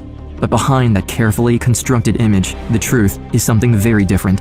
When investigators look into Harold's background, they make a stunning discovery. He has no employment history. The IRS has no history of him earning income in well over 20 years. There's no deposits from any businesses, no evidence of having a successful company at all. The life he has shown the world is a facade, and the money he did have came from a $650,000 life insurance payout he received after Lynn's death. And now, nearly 17 years later, it's happened again.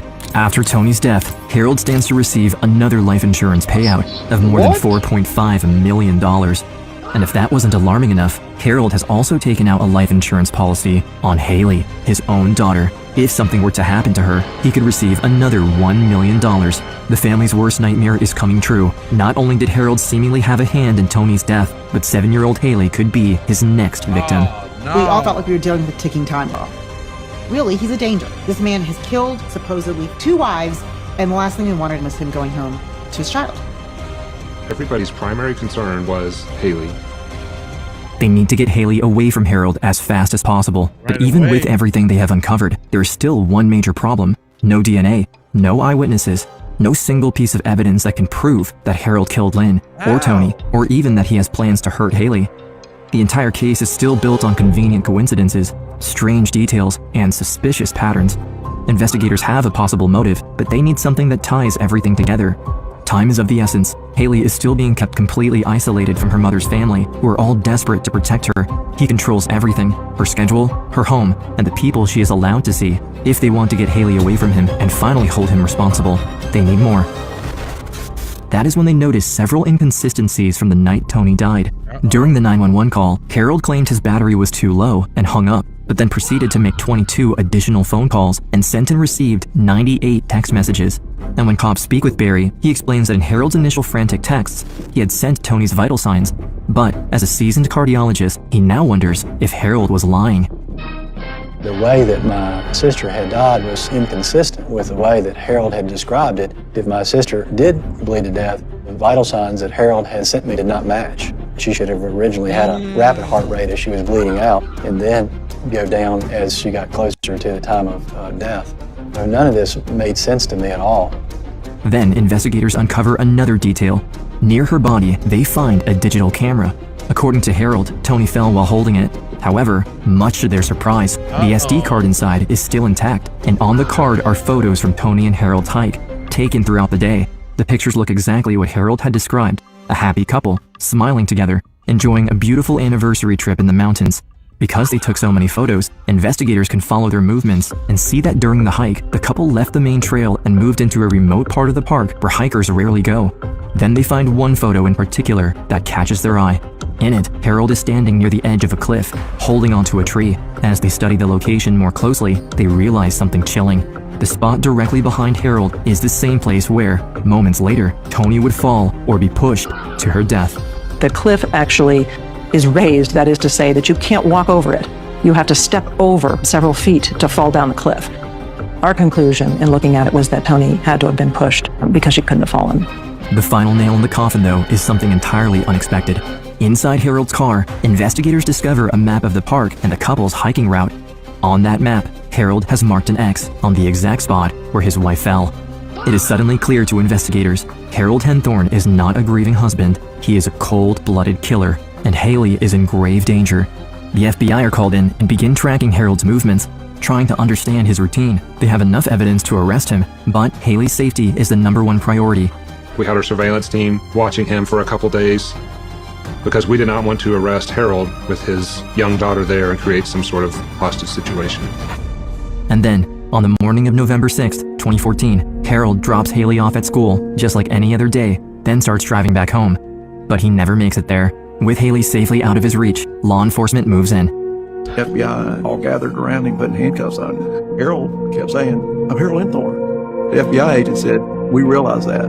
That's why we're putting the handcuffs on him." A little over 2 years after Tony Henthorne died, federal authorities finally arrest Harold and charge him with the first-degree murder of his wife. At just 9 years old, Haley is about to find out her father has killed her mother. Her world will never be the same again. The day that he got arrested, I got called down to the principal's office.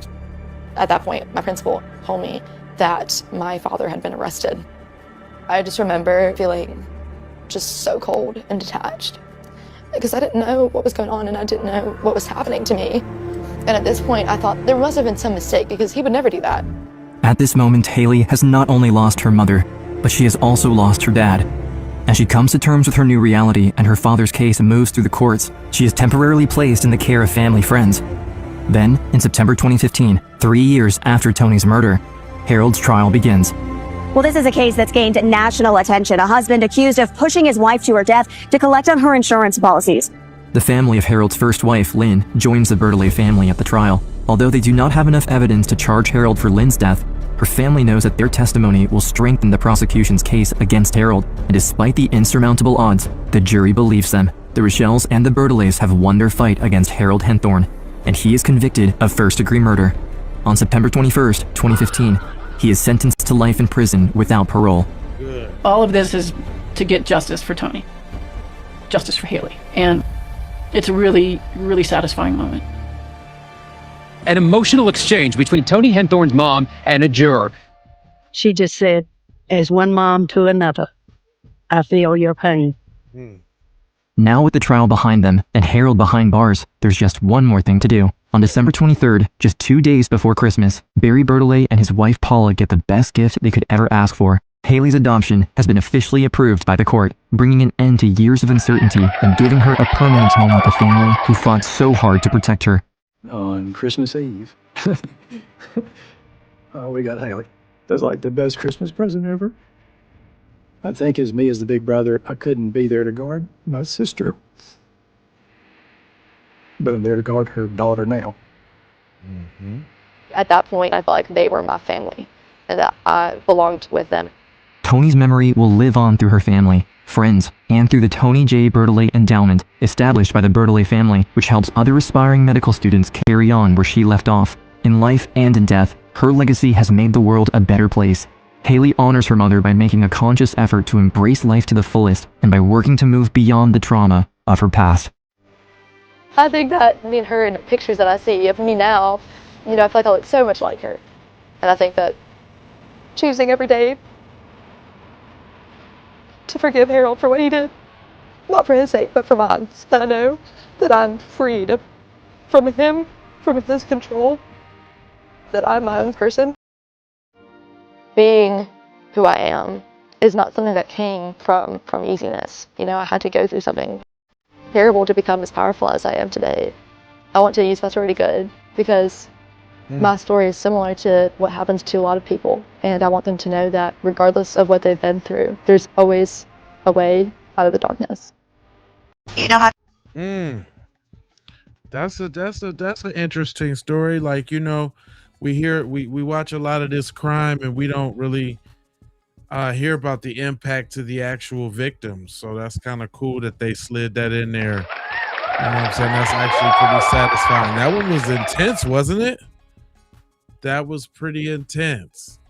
I got another one though. She tries to play crazy in court, and we're gonna have to see what happens with that. She sat in that courtroom like she owned it, laughing, smirking, making faces at the judge like this was all some sick joke. This 25-year-old woman acted like a rock star who just walked off stage, not someone on trial for one of Wisconsin's most disturbing crimes. She mocked the court. She claimed she wasn't in her right mind. She played every card she could think of to avoid prison. It was all an act, her sure way of going home. But then came the moment that shattered that illusion and wiped the smile clean off her face.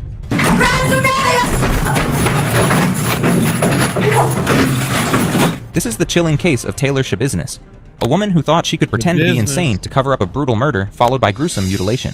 A crime so disturbing it left an entire community horrified. And wait until you hear what she said in her own words. So I took a chain, I put it around his neck, and I asked him again, where my at?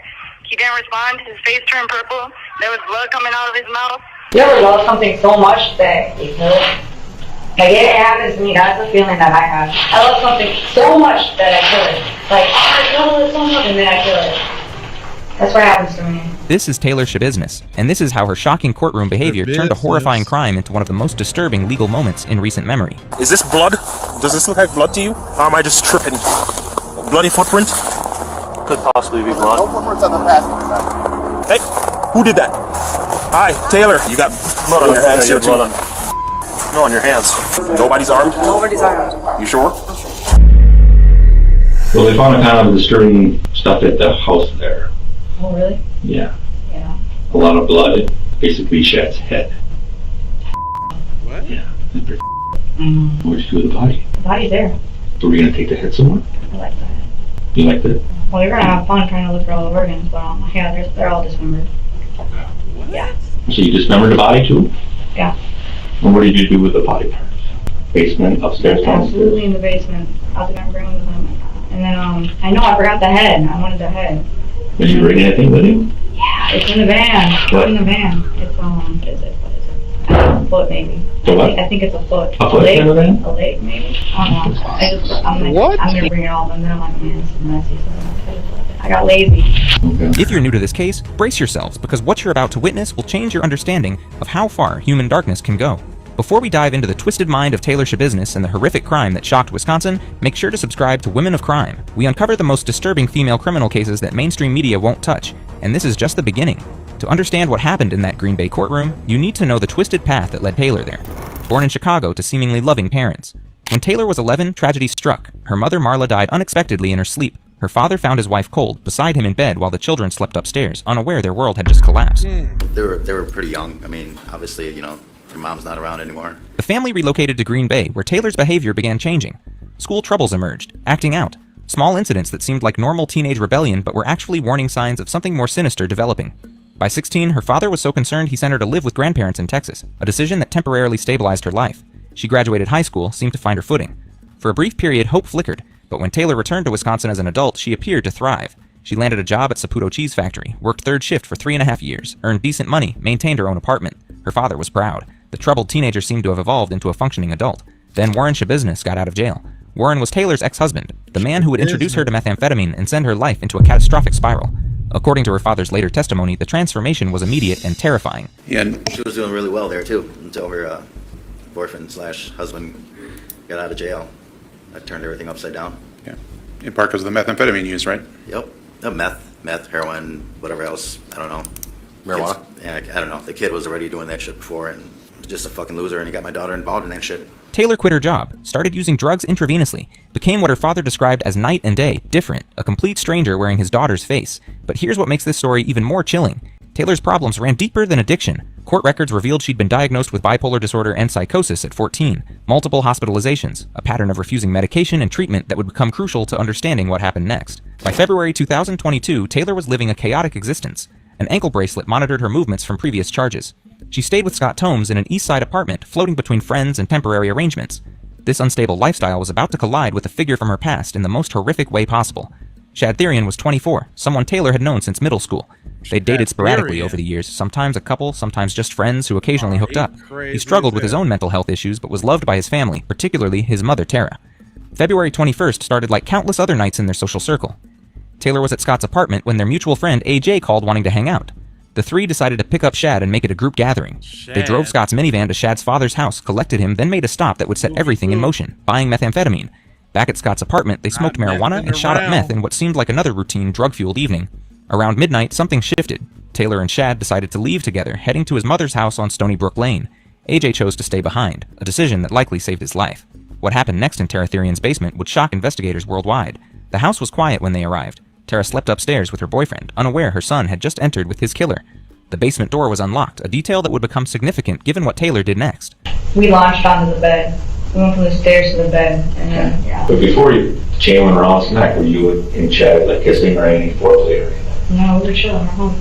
You just chilling. So all of a sudden, the chain went around his neck. Yeah. But this wasn't rough sex gone wrong. Taylor's own confession reveals something far more calculated and sinister. He likes it. Alright. So, I was gonna walk him like a dog. And he wanted that? I have no idea, but I was gonna do it anyway. Okay. And you're claiming it was his idea? With the chain? No, it was like him. It was all him. Taylor wrapped a metal dog chain around Shad's neck and pulled tight. He began struggling, fighting for air, for life. So when did you realize that Shad was not alive anymore? You know, his face turned purple. He was coughing up blood and he was pissing. It still didn't stop. I don't know what was going on. I don't know if it was blood. And then So the blood was coming out of his I kept on mouth? feeling his heartbeat. Hearing his heartbeat. That statement reveals everything. Taylor Schabusiness made a conscious, calculated decision to continue strangling Shad Therian even after she knew it would kill him. This wasn't passion or mental breakdown. It was cold-blooded murder. After Shad died, Taylor didn't call for help or attempt CPR. Instead, she spent the next 2 to 3 hours doing something that would horrify even seasoned investigators.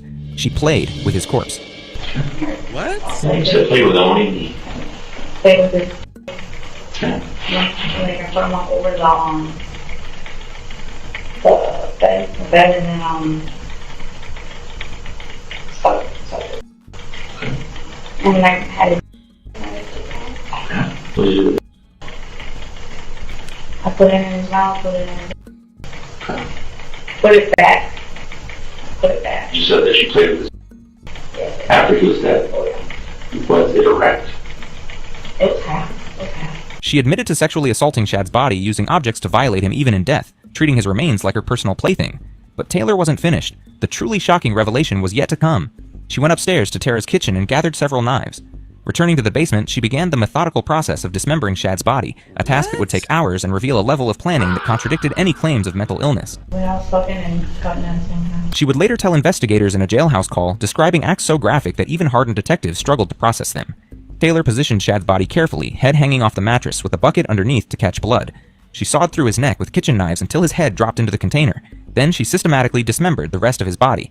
She removed his arms at the elbows, severed his legs, opened his torso, and extracted organs, placing each part in separate plastic bags.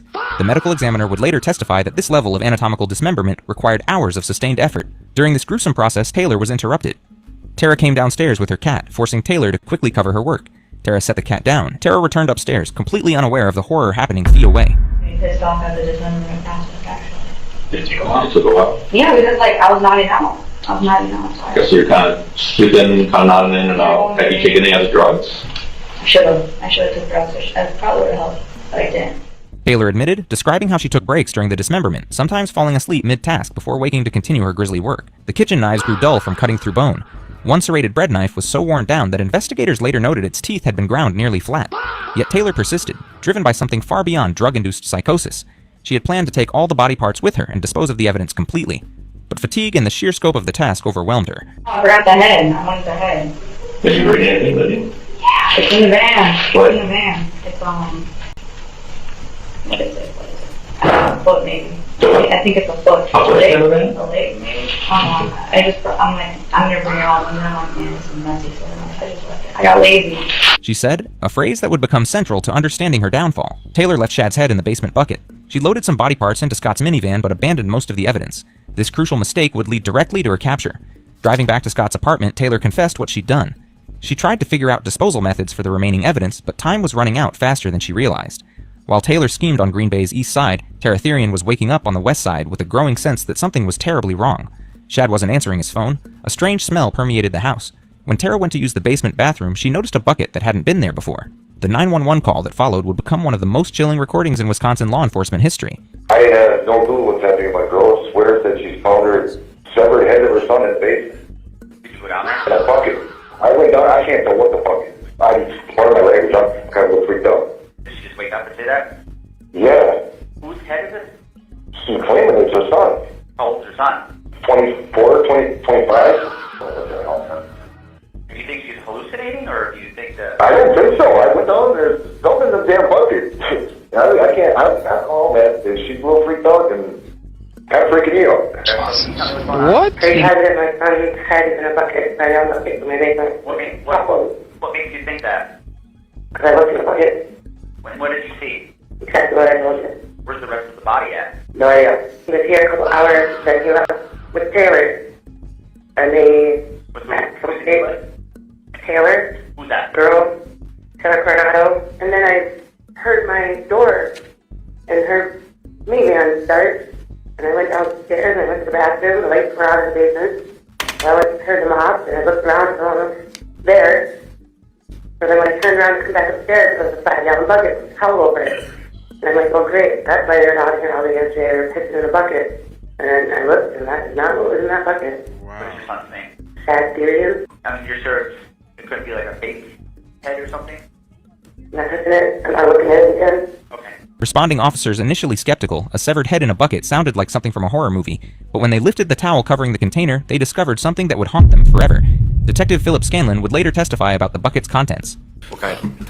There was a human head. There was genitalia in the bucket. What do you mean genitalia? What I would recognize as a penis and testicles.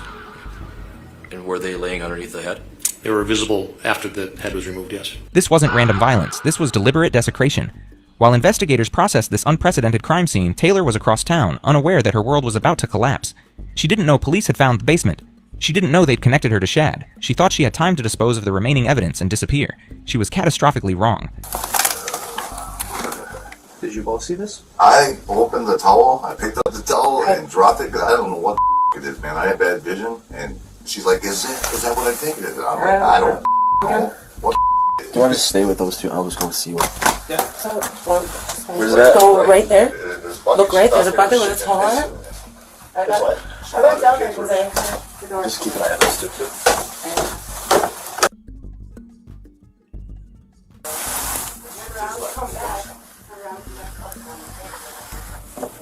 Within hours, investigators had identified the connection between Shad and Taylor. They knew about Scott's minivan. They had Taylor's address. Body camera footage captured their arrival at the Eastman Avenue apartment complex in the early morning hours of February 23rd. Immediately, officers spotted evidence that would seal Taylor's fate.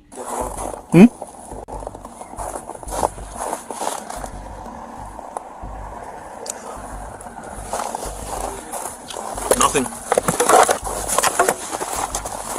Hey. Is this blood? Does this look like blood to you? Or am I just tripping? Bloody footprint? You see this right here? Could possibly be blood. No footprints on the passenger side.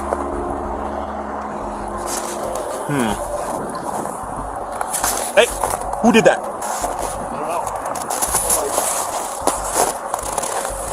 Hi, Taylor. How's it going? Officer Russell with the Green Bay Police Department. Just make sure you ain't got nothing on you here. With Taylor. Contact Taylor. Taylor, you have a warrant for your arrest. Just put your hands behind your back, quick. Anybody else in your apartment? You got blood on your hands here too. No, on your hands. Okay, yeah, we're gonna have to. What apartment are you in? What apartment are you in? Do you have it? Adam, please come up. Hey, cut for me. Get up here. On the double. Which apartment? One. There's what they came back to.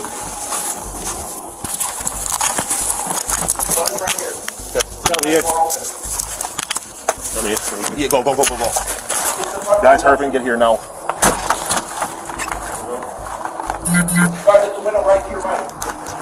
Watch this window right here. Gun point.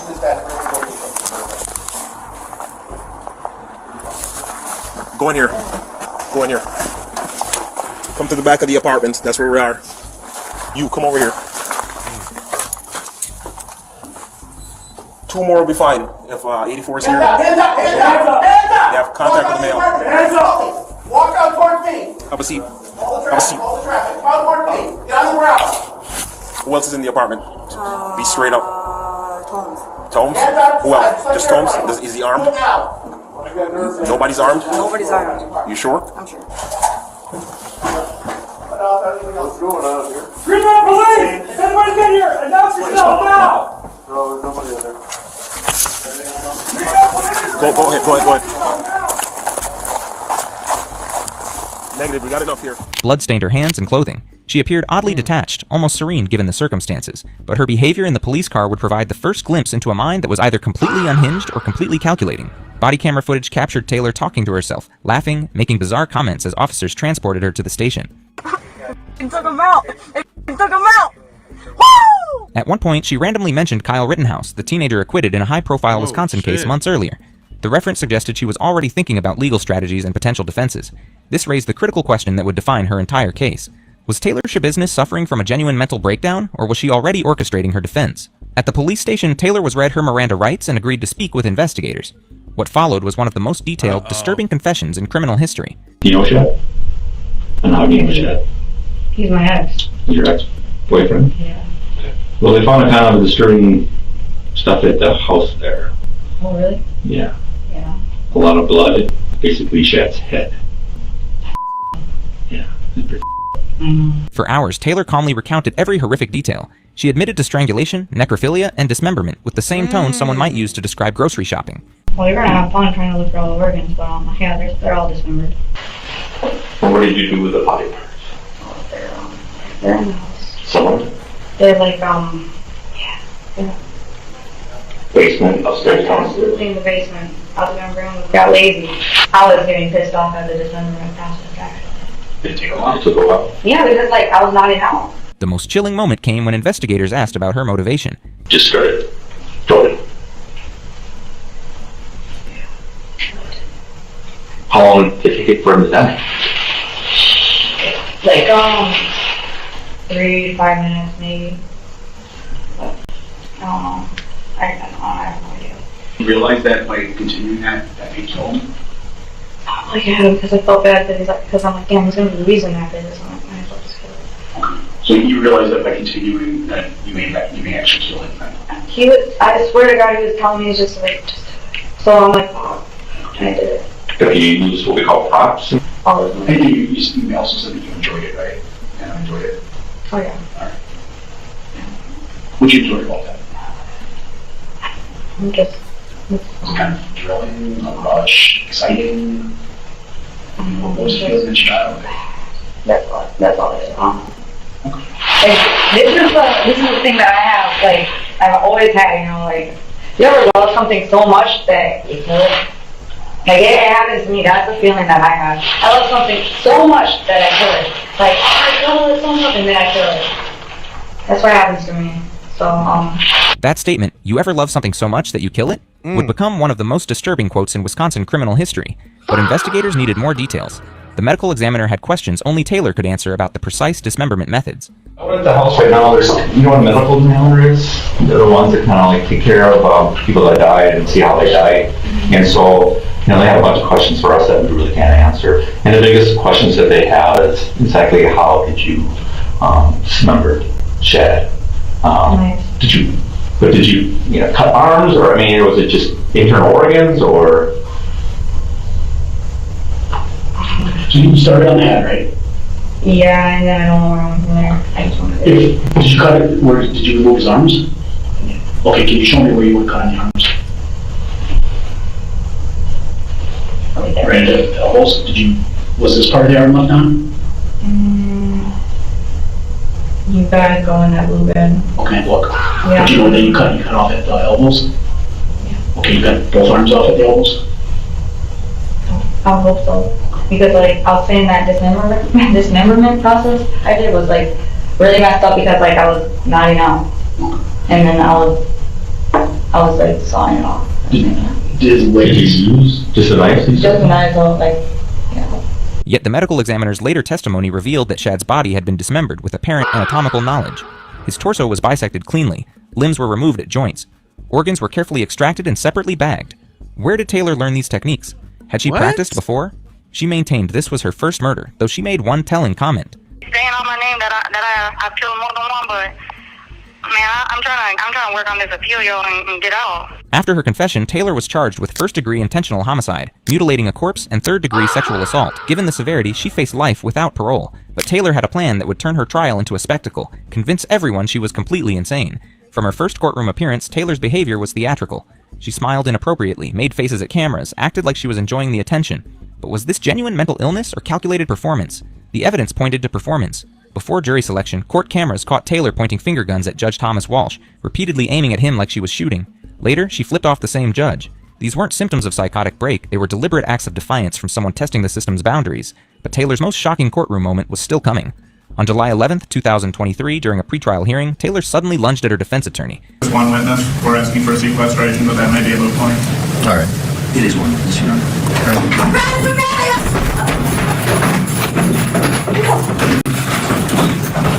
Court video shows her leaping across the table, attacking the man trying to help her. Deputies rushed to restrain her. The courtroom was cleared. Taylor was wrestled to the ground. This wasn't her first attorney attack. Several public defenders had quit her case due to violent behavior.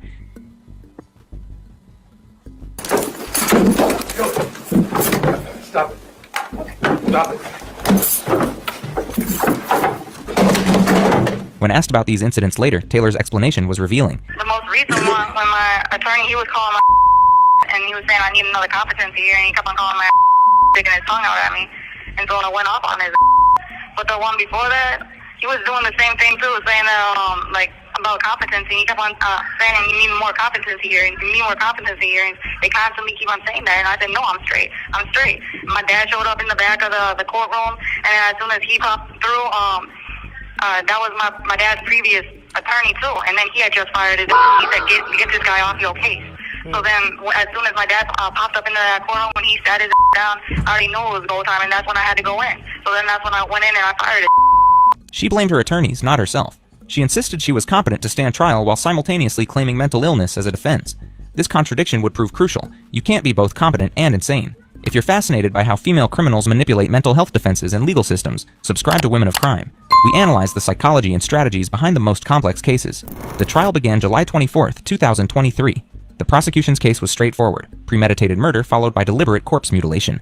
The defense argued severe mental illness rendered Taylor legally insane. The prosecution presented devastating evidence: body camera footage of the arrest, Taylor's detailed confession, crime scene photos so graphic some jurors looked away. Man, Most this damaging the was Taylor's craziest own voice crime I echoing ever through the courtroom. You ever love something so much that you can't? Medical examiner Dr. Vincent Tranchita described Shad's injuries clinically: complete decapitation, multiple stab wounds, evidence of prolonged strangulation, dismemberment requiring hours of sustained effort. The prosecution also called A.J. Gannon, who testified that both Taylor and Shad seemed normal the night before the murder. No signs of mental illness or impending violence. And did you notice anything odd about Taylor as far as her mannerisms, her eyes, her speech, anything like that? No. Did you have any feelings that she was acting weird when you had contact with her? Bizarre? The defense countered with expert witnesses, painting Taylor as severely mentally ill. Dr. Deborah Collins, a forensic psychologist, testified about Taylor's bipolar disorder with psychotic features. It's really, really unusual. And I searched my own 32-year memory bank here, and it's exceptionally unusual. Dr. Collins described Taylor's facial expressions as smirky and weird grinning, not enjoyment, but psychosis symptoms. Very unusual. She's been described as smirky. Smirky.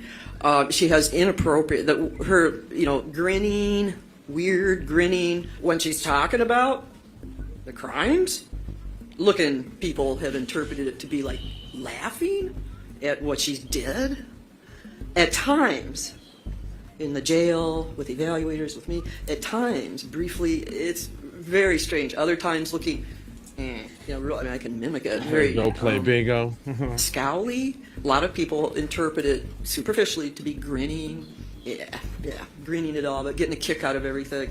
Not me. Based on my experience and training, that's a psychotic person right there. That's what's causing this really weird, bizarre. And I'm telling you. The defense argued drug use had exacerbated underlying mental illness, creating conditions that led to murder. But the prosecution had powerful rebuttals. If Taylor was truly insane, how could she methodically cover up her crime? How could she dismember a body with such precision? How could she give coherent, detailed confessions? And there was her ongoing courtroom behavior. During breaks, cameras caught Taylor laughing at her attorney's comments. When graphic autopsy photos were discussed, she smiled. When the judge ruled against her, she made inappropriate faces. This wasn't psychotic behavior. This was someone treating the proceedings like entertainment. The most telling moment came during AJ's testimony. As he described the last time he saw Shad alive, Taylor was caught on camera appearing amused. A man was describing her victim's final hours, and Taylor Shabiznis was smiling. The prosecution highlighted this behavior to devastating effect. Additional defense experts testified about Taylor's mental health history, childhood trauma, her mother's death, hospitalization records. They argued that untreated mental illness combined with drugs created someone not responsible for her actions. Dr. Matthew Siepel from the Wisconsin Forensic Unit had evaluated Taylor and concluded she wasn't criminally responsible. But Dr. Siepel's evaluation was complicated by Taylor's uncooperative behavior during testing, inconsistent answers, apparent malingering, faking symptoms for legal advantage. The prosecution seized on this inconsistency. If Taylor was truly mentally ill, why could she manipulate psychological evaluations? A pattern emerged throughout the trial. Taylor's behavior changed depending on her audience and what was at stake. When it might help her case, she acted bizarre. When she needed to appear competent, she was suddenly lucid. This chameleon-like ability suggested manipulation rather than mental illness. The turning point came when prosecutors played Taylor's most recent jailhouse interview, not from 2022 after the murder, but from 2023 while awaiting trial. Taylor had written her version of events like a poem, reading it aloud with no emotion. I was on the run in Texas after having my baby taken. I decided to make things right and clear it up north. When I got back, they put my on the bracelet. I went to buy a bag on the low, so I went to my ex who was a Satan disciple, and family, we all Latin kings. So we beefing, we don't with SDs. I gave him $100 for the bag, and the bag was $50. He pocketed the cash. Me and him and another homie all smoked up, and then my homie left, and I went to drop off my ex, and he wanted before I left. So I went into the basement, and he went and pulled out 2 chains. I asked him, where my money at, fool? And he said, I ain't got it. So I took a chain, I put it around his neck, and I asked him again, where my at? She's He didn't dumb as respond. hell. His face turned purple. There was blood coming out of his mouth. So I laid down on the bed and to listen to his heartbeat, and I said, damn, this motherfucker's still beating. I went upstairs to grab a kitchen knife. I went back downstairs, took off his pants. I sucked his cut his head off at the same time, because the only SD that I would ever be doing would be sucking. Then I chopped his off and concealed the crime. This wasn't psychotic rambling. This was calculated recounting from someone who remembered every detail and showed no remorse. The jury deliberated briefly before returning with swift verdicts. As follows, we, the jury, find the defendant, Taylor Denise Shabiznis, guilty of first-degree intentional homicide as charged in count 1 of the information, dated this date, July 26, 2023, signed by the foreperson. The second verdict reads as follows. We, the jury, find the defendant, Taylor Denise Shabiznis, guilty of mutilating a corpse as charged in count 2 of the information, dated this date, July 26, 2023, signed by the foreperson.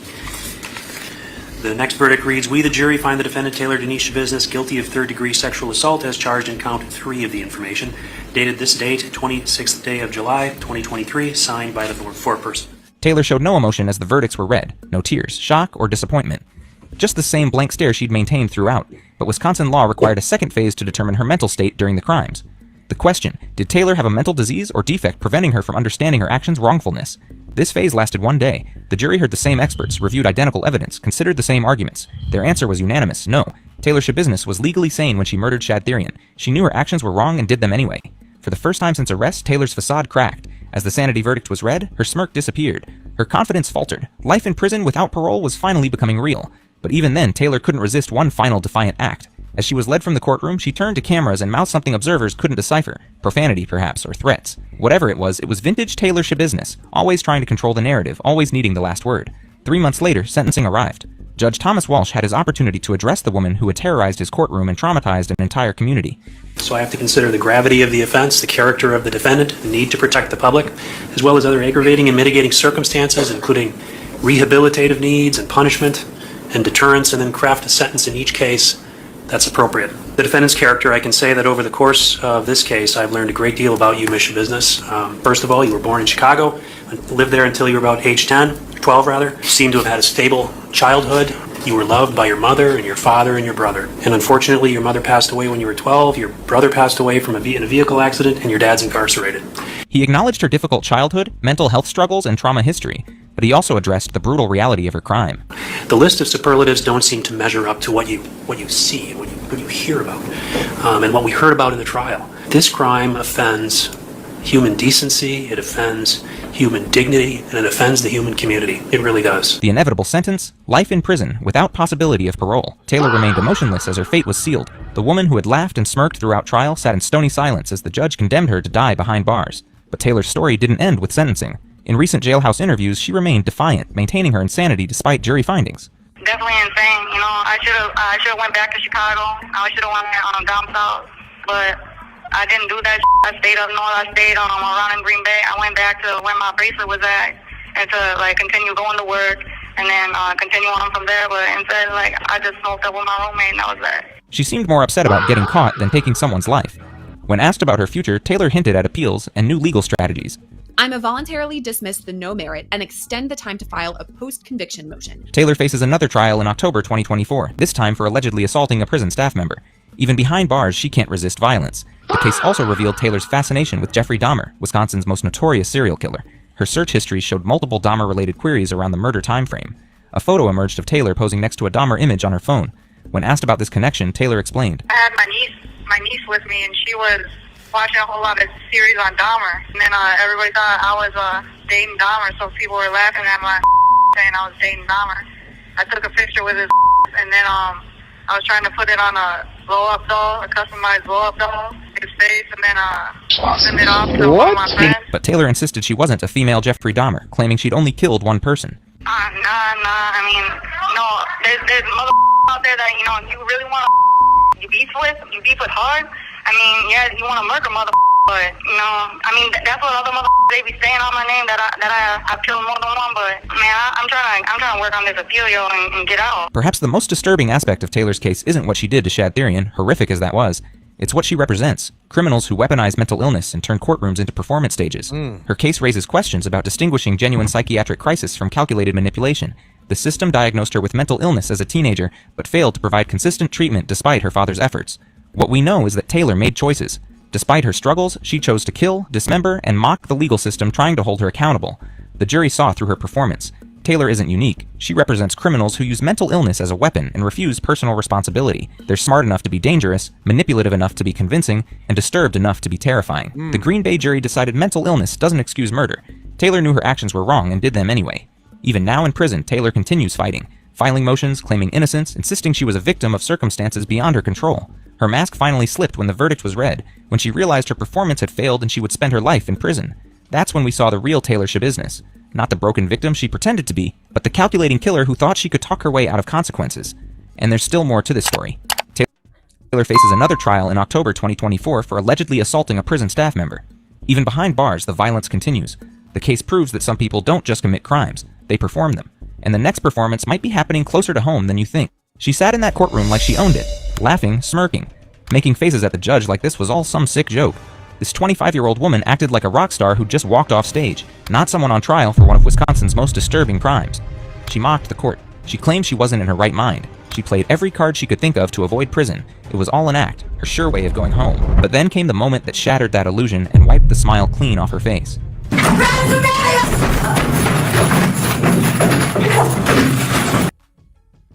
Man, that was deep right there, man. Woo-wee, man. How y'all feeling about that one? That was pretty deep. That was a very good one, man. I'm telling you, I be trying to scour for the best crimes for y'all. Shout out to all my mods and all my members. Shout out to Willie Lynch. Shout out to Willie Lynch for hitting the cash up. I didn't even see that, but I definitely appreciate it. Shout out to everybody that dropped some jewels on tonight's program. Now, I did have a super chat goal up there, you know what I'm saying, for an extra hour. I do got another sizzling hot one. I know it's late, you know what I'm saying? So if y'all want an extra hour, you know, ain't nothing wrong with sprinkling me with a couple jewels, couple, you know, super chats, little cash app or something. We can, you know what I'm saying? I'm working here. I've been bringing y'all this quality entertainment. Again, shout out Willie Lynch for hitting the cash app and everybody that hit the jewels. Matter of fact, let me look you in your optical retinas. For everybody, your first time, make sure you subscribe. At least make sure you hit that like button. We got 2 streams running. So if you're on the skinny stream with the picture above me and the chat below me, we got the landscape version where you can watch it on a big screen and you can see the pictures and the people a little bit better. And you can see the other chat because there's 2 channels going on right now. And then that means you can interact with everybody in the chat. What y'all want to do? Can y'all do another hour? Who wants the other hour?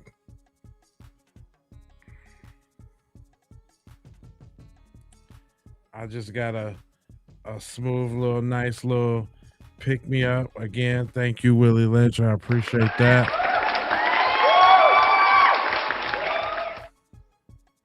That was pretty. The last one was pretty darn intense, man. It's even hard to rank them for the night. That one would, I think that's the most demon devilistic, but then like, is that more sinister than playing a kid online and searching for kids?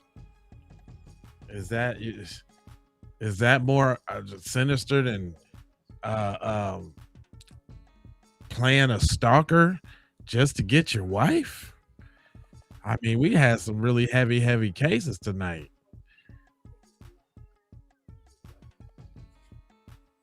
Said, I was messed up too. Yeah, the daddy. Oh yeah. The daddy that killed the mom. Yeah. But nah, I think the head in the bucket takes the cake though. For real. What y'all doing up so late, man? Where y'all tapping in from? Can we get a roll call real quick? Come on. Can I get a roll call from the crime music real quick? Where y'all tapping in from? Tell me what city and state y'all tapping in on the crime side of the game.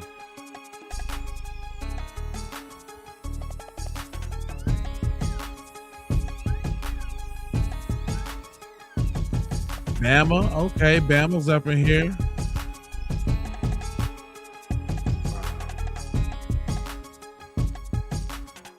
By the way, for my late night crime lovers, I did take the advice of what the people say, and I made us a shirt, y'all.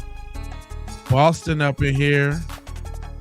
We got Michigan up in here. We got Chicago up in here. 6 a.m. in New York. We got Boston. We got California. We got Norfolk, Virginia. We got San Francisco, Cali. Okay, we deep. Amsterdam, 12 a.m. in the future. Oh no, you behind us. So, or maybe you is in the future next day.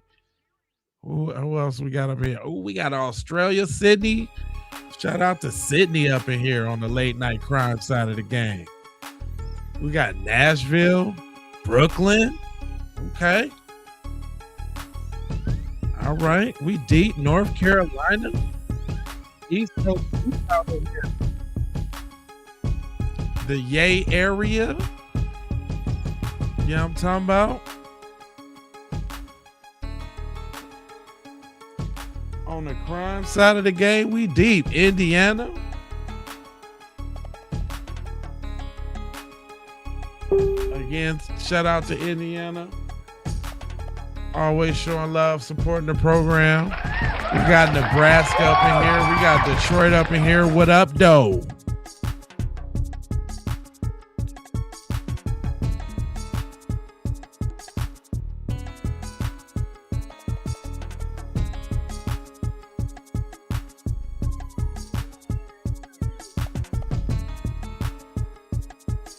It's just me up in here on the nighttime, on the late night hype side of the game, on the late night crime fix side of the game. I see you.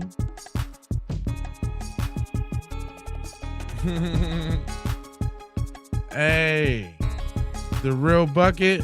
Okay, I see you. Thanks for the jewels.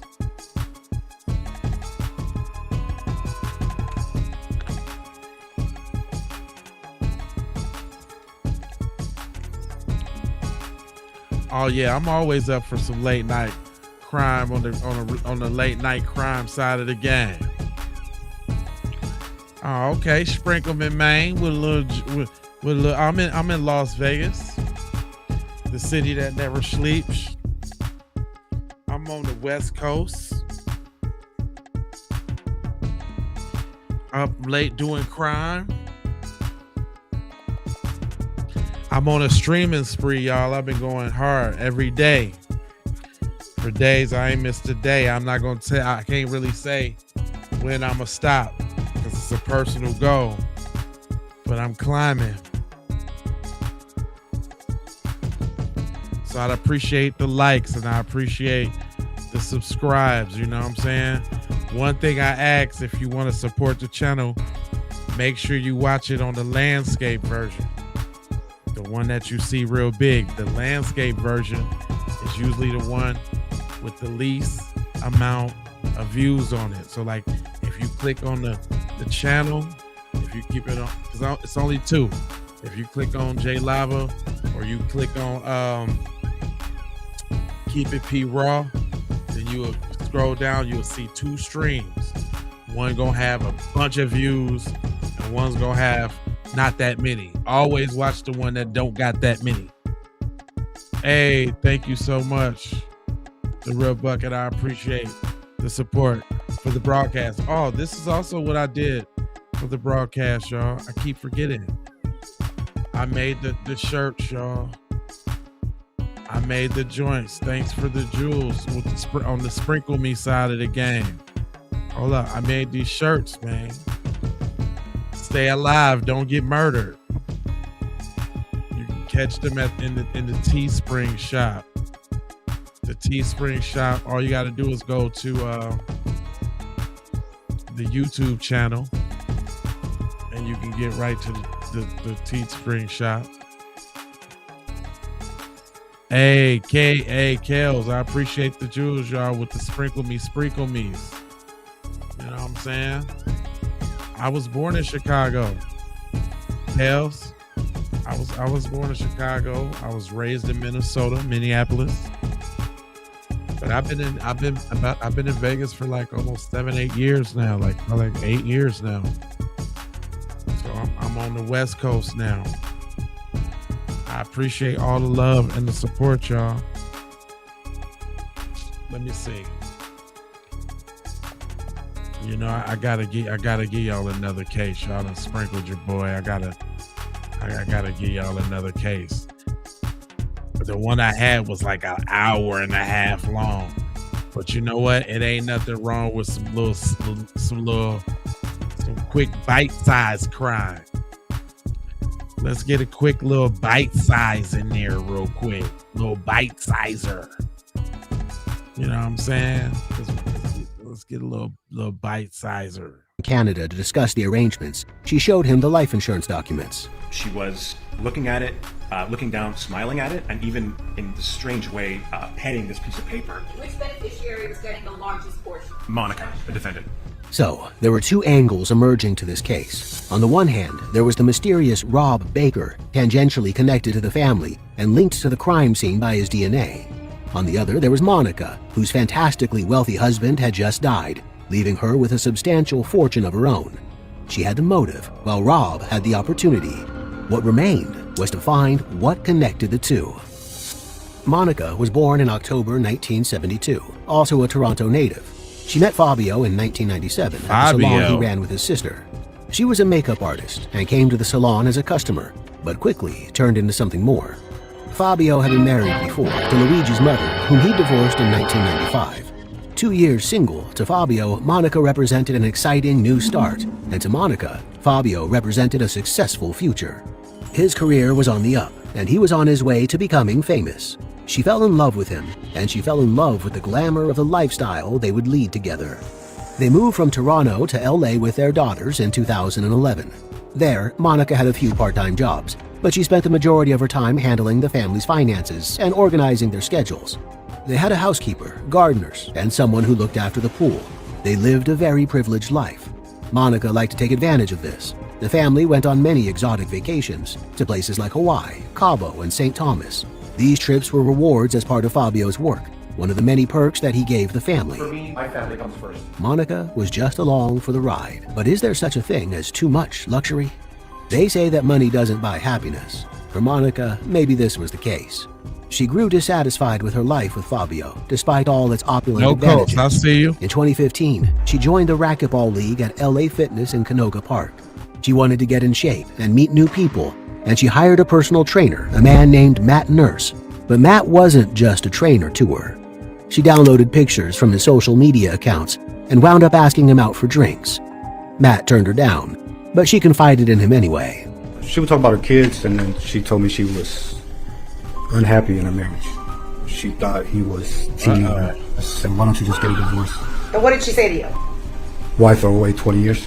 Why throw away 20 years and a luxurious lifestyle when she could seek sexual fulfillment elsewhere anyway? Because, having failed with Matt, she turned her attention to other men at the gym, in particular, Robert Baker. In December 2015, she reached out to him to request racquetball lessons. She was already flirting in her email. They scheduled a lesson, and he gave her his phone number. The lesson must have gone well. Shortly afterwards, they started having an affair. And contrary to what Monica had told the police, she brought him back to the Cementilli's house. On one occasion, Monica and Fabio's daughter, Jessica, who was 17 at the time, even saw him. I went to my mother's bathroom to take mascara or something because I like to do my mascara in her bathroom. And I didn't notice anything, but when I came out, I noticed Rob in her bed. She told me that he doesn't drink often. They had a party last night. Her friend Sheila, I think, they all came over, and he doesn't drink often. He got drunk, and so he slept it off. It wasn't a small house. There were other beds, but Rob had slept in Monica's. It seemed a weak excuse. In reality, Rob and Monica had been sleeping together for months.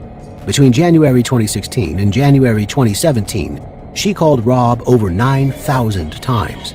He called her over 17,000 times.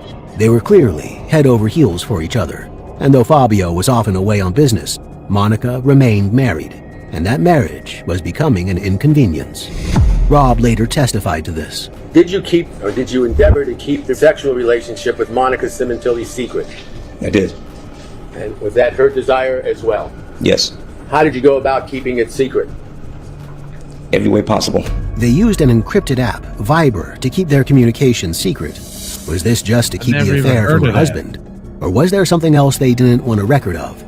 Rob denied that Monica had had anything to do with her husband's death. So did she ever tell you that she would divorce her husband for you?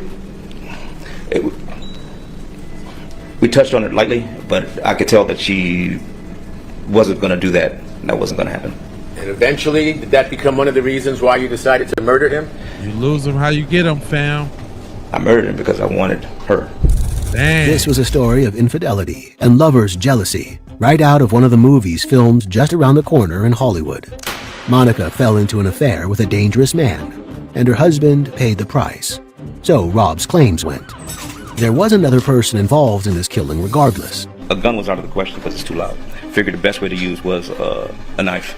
His name was Christopher Austin. He and Rob had grown up together in North Carolina and had remained trusted friends, even across geographical distance, when Rob wound up in LA and Chris in Alaska. When Rob needed an accomplice to carry out a murder, Chris was top of his list. He paid for Chris's plane ticket down from Alaska, and the plan was born. Signing off, and else has to admit. On January 20th, he picked Chris up from the airport. Chris stayed with him in his house, and that night, Rob gave him a knife. It was a matter of finding the right opportunity. Never trust a nigga from Alaska. Rob claimed that he didn't ask Monica where Fabio would be, or when he would be alone at the house, or what the best way to get into this highly secure and gated community was. Instead, he just read between the lines of her texts. Well, if she texts how you doing, babe, or something like that, usually when that happens, either he's getting ready to go somewhere or he's gone already. Because she's never going to text me or call me usually if he's around or he's in the house. It's never going to happen. Monica told Rob that Fabio was going out to get food. So Rob dropped Chris off at this location, expecting him to kill Fabio on an isolated stretch of road. Rob realized he couldn't outsource this killing. He'd have to do it himself and involve Chris as a lookout so he wouldn't snitch. The opportunity presented itself again on January 23rd. Rob met Monica to play racquetball that day, an activity she hadn't mentioned to the police in her interview later that night, and claims he asked casually about Fabio's movements that day. Since he was staying home, he'd been home. And so Rob learned that Fabio would be alone in the house, alone and vulnerable. All because Fabio was giving your girl the fiberglass, fam? Fabio was giving your girl the Febreze? And now you had to meet up with your guy. Chris had to come slide with you because Fabio was sliding your girl to Ferjoli to attack. He and Chris parked their car a mile or so away from the house. They wore hoodies to hide their faces from the cameras, and they jogged up to the house, both armed with knives. Chris stood watch outside, while Rob crept inside looking for Fabio. He found him. Hey, get you some black friends like Chris. Yeah. Get you some black friends that's willing to slide because you butthurt about your girl slapping Fabio's turkey, bopping his bologna, smacking his salami. Y'all finna go slide on Fabio. He weak as hell for that though. Fabio's just being a player doing his thing, trying to get a little booty. Dang, you gotta knife Fabio up. From Alaska too. They got riders in Alaska. Hey, don't run up on no nigga from Alaska, cuz you will get done up. It's all bad news for Fabio, boy. Damn. On the back patio by the pool. It just catching him off guard. That was all it was. When I approached him, he either heard me or he saw me. He turned around real fast. He yelled, and he grabbed me by my shirt, by my hoodie, by my chest. I tried to cut him the first time. I kind of lost track of everything then. You ain't lose track of nothing, boy. You was envisioning your girl getting that ham sandwich. That's what you was. Fabio was fiddling your feline. That's what he was doing.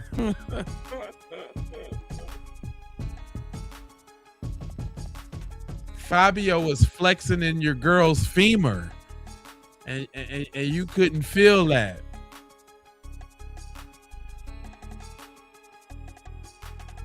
Fabio was testing your girl's limits. Fabio was taking your girl there, taking her through there. And you was like, we gotta get this nigga. You think you finna slide on my chick like that? Hell no. You're out of here, buddy. I'm catching you on the patio by the pool. You're done. Fabio tried to fight back against this vicious, unprovoked attack. He was bigger than Rob, but Rob had a single, mindful, awful purpose. I'm getting you for beating my girl's buns. You are the bun beater that I am finna delete. You're out of here, buddy. You won't breathe another day. You mess with the wrong buns, buddy. And how many times did you stab Fabio? I have no idea. I just kept on trying to cut. I just know I was moving. That boy was trying to cut the memories and the visual aspects of them buns being tore to shreds. He put a cake mixer on them buns and made dough, and you just couldn't take it. Until I felt him weaken, until I felt him let go of me. Rob stabbed Fabio until he was dead. Then he had to cover his tracks. First thing to try to do is start pulling out drawers and throwing clothes around to make it look like it was a home invasion. Then he and Chris took the Porsche and fled the scene. Took the Porsche, rode out. They rode out in style too, right? They slid and then skirt, skirt in the Porsche real quick. Skirt, skirt. They dumped it that same night, again trying to dispose of the evidence of what they'd done. But it contained blood. Blood whose DNA matched Rob. Rob, at least, wasn't getting away with this heinous crime. But was he telling the truth? Had it been only him and Chris involved in this killing? Had Monica had no idea? On the day of Fabio's murder, she and Rob exchanged 95 encrypted messages on Viber. That night, Rob deleted the app and all its data, trying to hide whatever they'd been saying on it. Well, wait a minute. There was a chink in old Fabio's armor. Fabio obviously wasn't putting it down like that now. Uh-oh. Fabio was fabricated. Fabio was falsified. Was Fabio's flag down? What? Plot twist. Uh-oh. The police were initially investigating. They asked for the passcode to her phone. She told them she couldn't remember it. In extreme shock, maybe this could be true for some people, but not for Monica. She was lying because the passcode was Rob's birthday. She clearly had deep feelings for him. She was in the habit of introducing herself as Monica Baker instead of Monica Cementilli. She claimed this was because Baker was easier to pronounce. She was apparently planning to buy him a house in Las Vegas. Oh, what? He had the magic stick. Oh no. Pimping ain't easy and somebody just has to do it. Oh no. He was knocking the bottom out that thing. Oh, Fabio. Fabio is flabbergasted.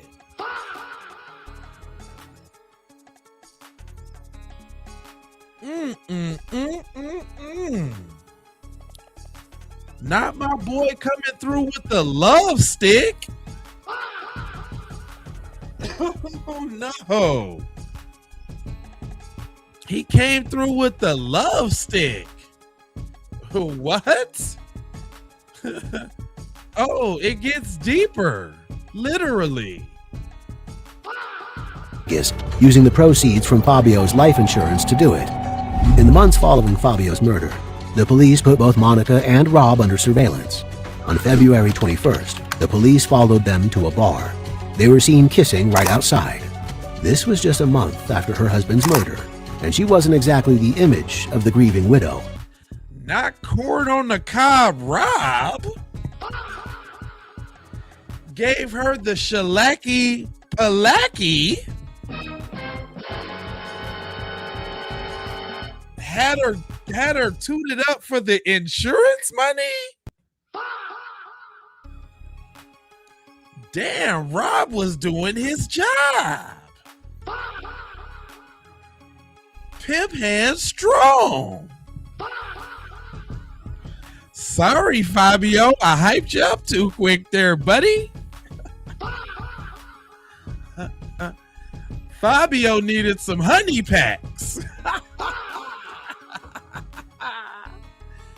Damn, Fabio. Ooh. The plot, and she was no spring chicken, I hear. She must had verbal motor skills. Mental psychologist.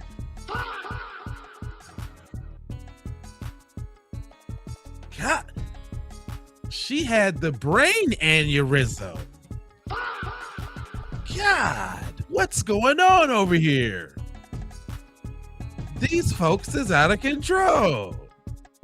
More damningly, on the day of the killing itself, she had indeed gone to Target, but she'd met Rob there. They had a conversation in the parking lot before she went inside the store to establish her alibi, and he drove off to commit murder. She was seen on Target CCTV glued to her phone as she browsed the aisles, checking her home security, waiting for an update on the crime she'd commissioned her lover to commit. If you like these buns, then you know what you gotta do. If you want these buns forevermore, you know what you gotta do. Yeah, these buns come with a price. Is you willing to pay the price for the hot cross buns? Crew, what up? Oh my God, my mans is out here going to the highest bidder for the Hawaiian buns.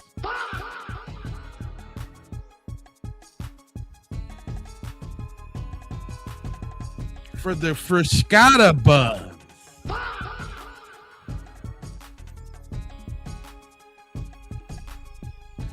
That boy's putting in work for the pumpernickel. God damn. There's more. In August, Monica and Rob were both arrested. They were arrested together deliberately. The police wanted to hear what they'd say to each other and if they'd reveal anything further about the crime. In lockup, they were like Bonnie and Clyde. They were also scrambling. He said, I think we should get married even after the lockup. She really had a hold on my mans.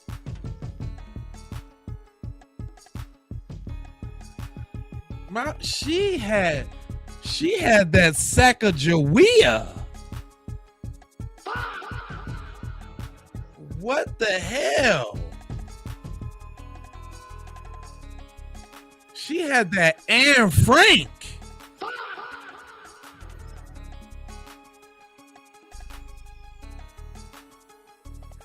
She had that Ricky Tikki Timbo. My man said, I'm finna get him a race, baby. It's just me and you and those buns. What? Wow. They both working with something because they had over head nails for each other. This is a love affair. Looks like another love TKO.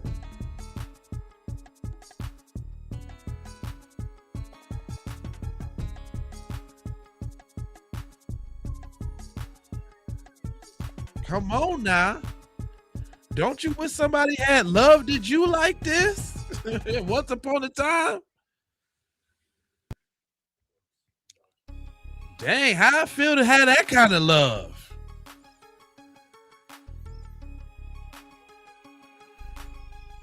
They got that Thelma and Louise.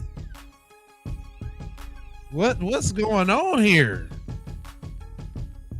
Do you really want somebody to put it on you like that?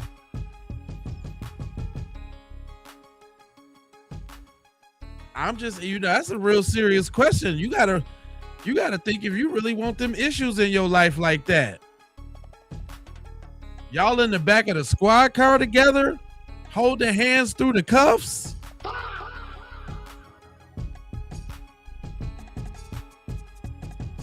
Damn.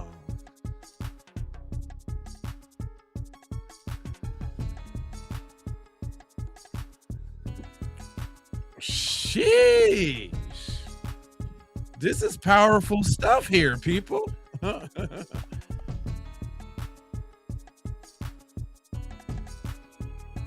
Like, where do you draw such feelings from? I'm just saying. And you struggling to get a call back. People, your line dry as hell. And you got folks, man, you got folks willing to call a homeboy from Alaska to get you out of here, messing with my chick. The hell? I do that. I'll do that to you over mines. What?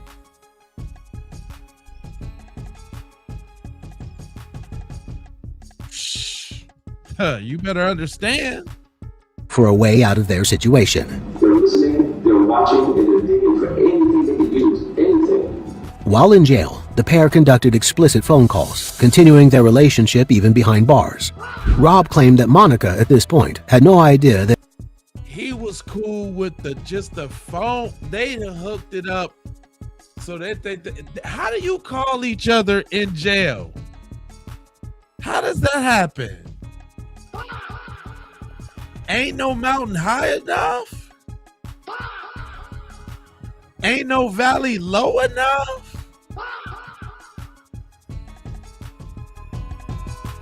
What? How you get? How y'all? How y'all 1-900 each other in jail? What in the T-Mobile conjugal visit is that? So they J-paying sex talk? Like what? How you do that? They FaceTiming on the J-Pay tablet? What they doing?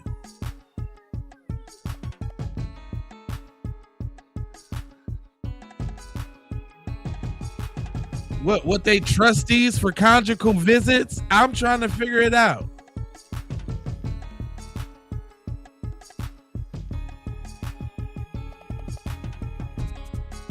Boy, the things that some people was able to do, you wouldn't believe if somebody told you this in your wildest dreams. But yet and still, here we go. We're hearing a story about these two crazy people that done, and they get the privilege of doing the nasty in jail. You ever heard of that? I was finna let it play, but I'm slowing down. Sometimes I've been learning to take in what's being said on some of these things. You ever heard of that? You ever heard somebody say to you, yeah, I was, my girl down, shit, we be talking all the time. What? How y'all do that?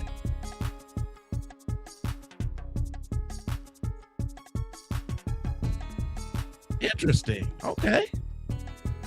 I was today years old when I learned that. I was today years old. He'd killed her husband, even though this was the very crime they'd been arrested for. This really stretched belief. They also tried to argue that Monica had cut Rob's hand when they were playing racquetball on the day of the murder, and she'd used her own towel to clean it up, which is why his blood was in her house that day. But this didn't explain the blood in Fabio's stolen Porsche. No, instead the truth was becoming clearer by the day. The police discovered an email dating from June 2016 when Monica sent Rob the login details of her home security system, and they suspected that she'd shown him where the physical DVR was kept. This enabled him to find it and remove it on the day of the murder, disposing of the evidence. Rather than an innocent bystander, robbed of her husband by her lover, Monica was a vital participant and even instigator in this horrible crime. The police spent the next few months looking for Rob's accomplice, the other man in the hoodie on the neighbor's CCTV.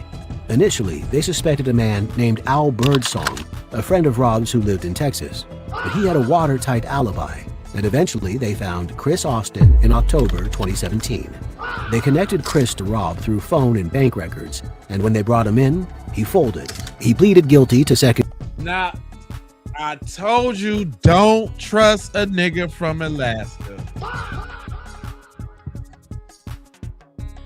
I knew it. Now he might ride, they be fighting polar bears and shit. But that nigga sang like a bird. And that's what your ass get to, bucko. See, you only supposed to go with your white friends when they doing fun shit. You ain't supposed to go run with them to stab somebody up over some mayo buns. You're just not supposed to do that. That was the part in which you were supposed to bow out. Did you feel obligated? Did he borrow you some money before? Was he funding your Alaska stay? Why did you feel compelled to ride with this nigga to go knife up his girl for some insurance money? Oh, he promised you some of the insurance money. You was down bad in Alaska and needed some money, so you was like, hey, what else I got to lose? I'm already in Alaska. This is crazy, man. He does deserve a Dummy of the Year award, because that was goof true. These people is out here, man. This is a crazy ass story. Second-degree murder and the personal use of a knife in exchange for his testimony against Rob and against Monica. I remember Baker saying she's gonna come into some money. He tried to get me to come down earlier and I couldn't. I told y'all. Chris said that Rob had tried to get him to come down from Alaska earlier in December 2016. Rob implied that this would be financially advantageous for both of them. It had something to do with Monica and Fabio. Money, not jealousy, was at the heart of this killing. Money and Monica's increasing distaste for the man she'd married. Rob told Chris all of this. Alana said she don't like him, so she don't want to be with him no more. She wants him gone. Involved in this conversation, too, was Al Birdsong, the former prime suspect for Rob's accomplice. He didn't appear to have had an active role in the killing, but Chris said he was there when they were discussing it, making it a conspiracy of 4. This conversation is occurring. Are you under the clear impression now that it is to kill this woman's husband? Yes. Did you have an opinion who wanted it done? Yes. Who? Monica wanted it. The wife wanted it done. I'm sorry. Rob first told Chris that Monica didn't like her husband because he was abusive towards her. After the killing, however, he backtracked. He told Chris that she just wanted the insurance money. Chris also poked holes in Rob's story of the murder itself. Rob said that Fabio had spotted him and struggled for his life, but Chris said he didn't really get the chance. Chris told the police that Rob was in constant phone communication with Monica all that day, planning the murder.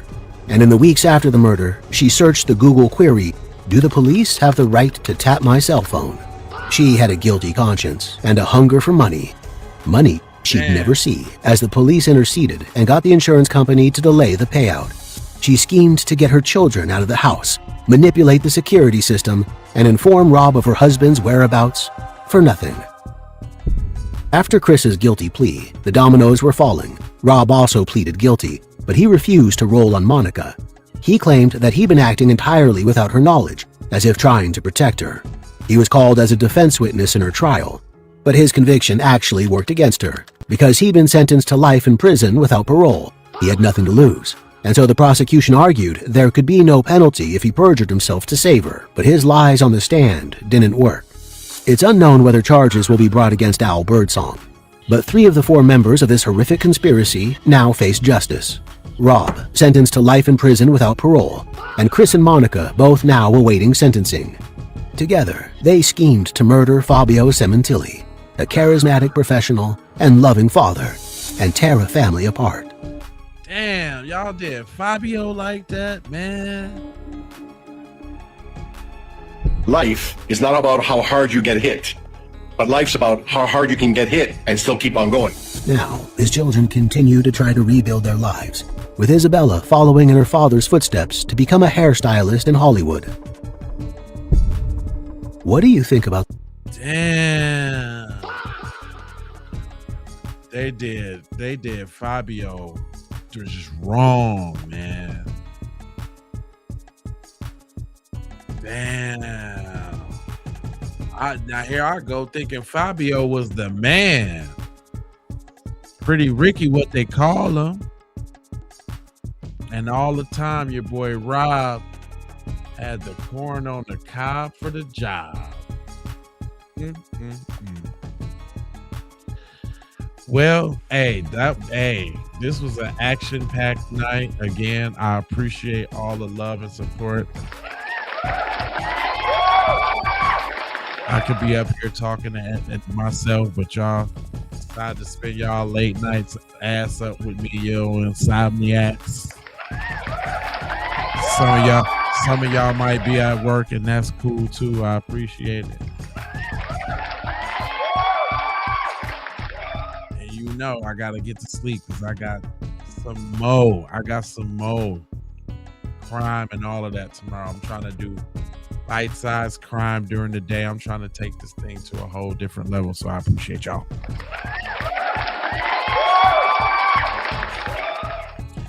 And you know my little this saying real quick. You know how I do. I ain't gonna hold you, but I'm gonna mold you, fold you, and scold you about being on code. You know I got 4 words for you. I need the new peoples to go ahead and subscribe for the vibes. Like for the spike in the algorithm. Share if you care about getting crime everywhere. Please do that on the platforms that we own, Jones. And just to bring it all the way home, I got Love, peace, blessings, and aloha. I'm out the Doha for Shoha. You already know. You could do.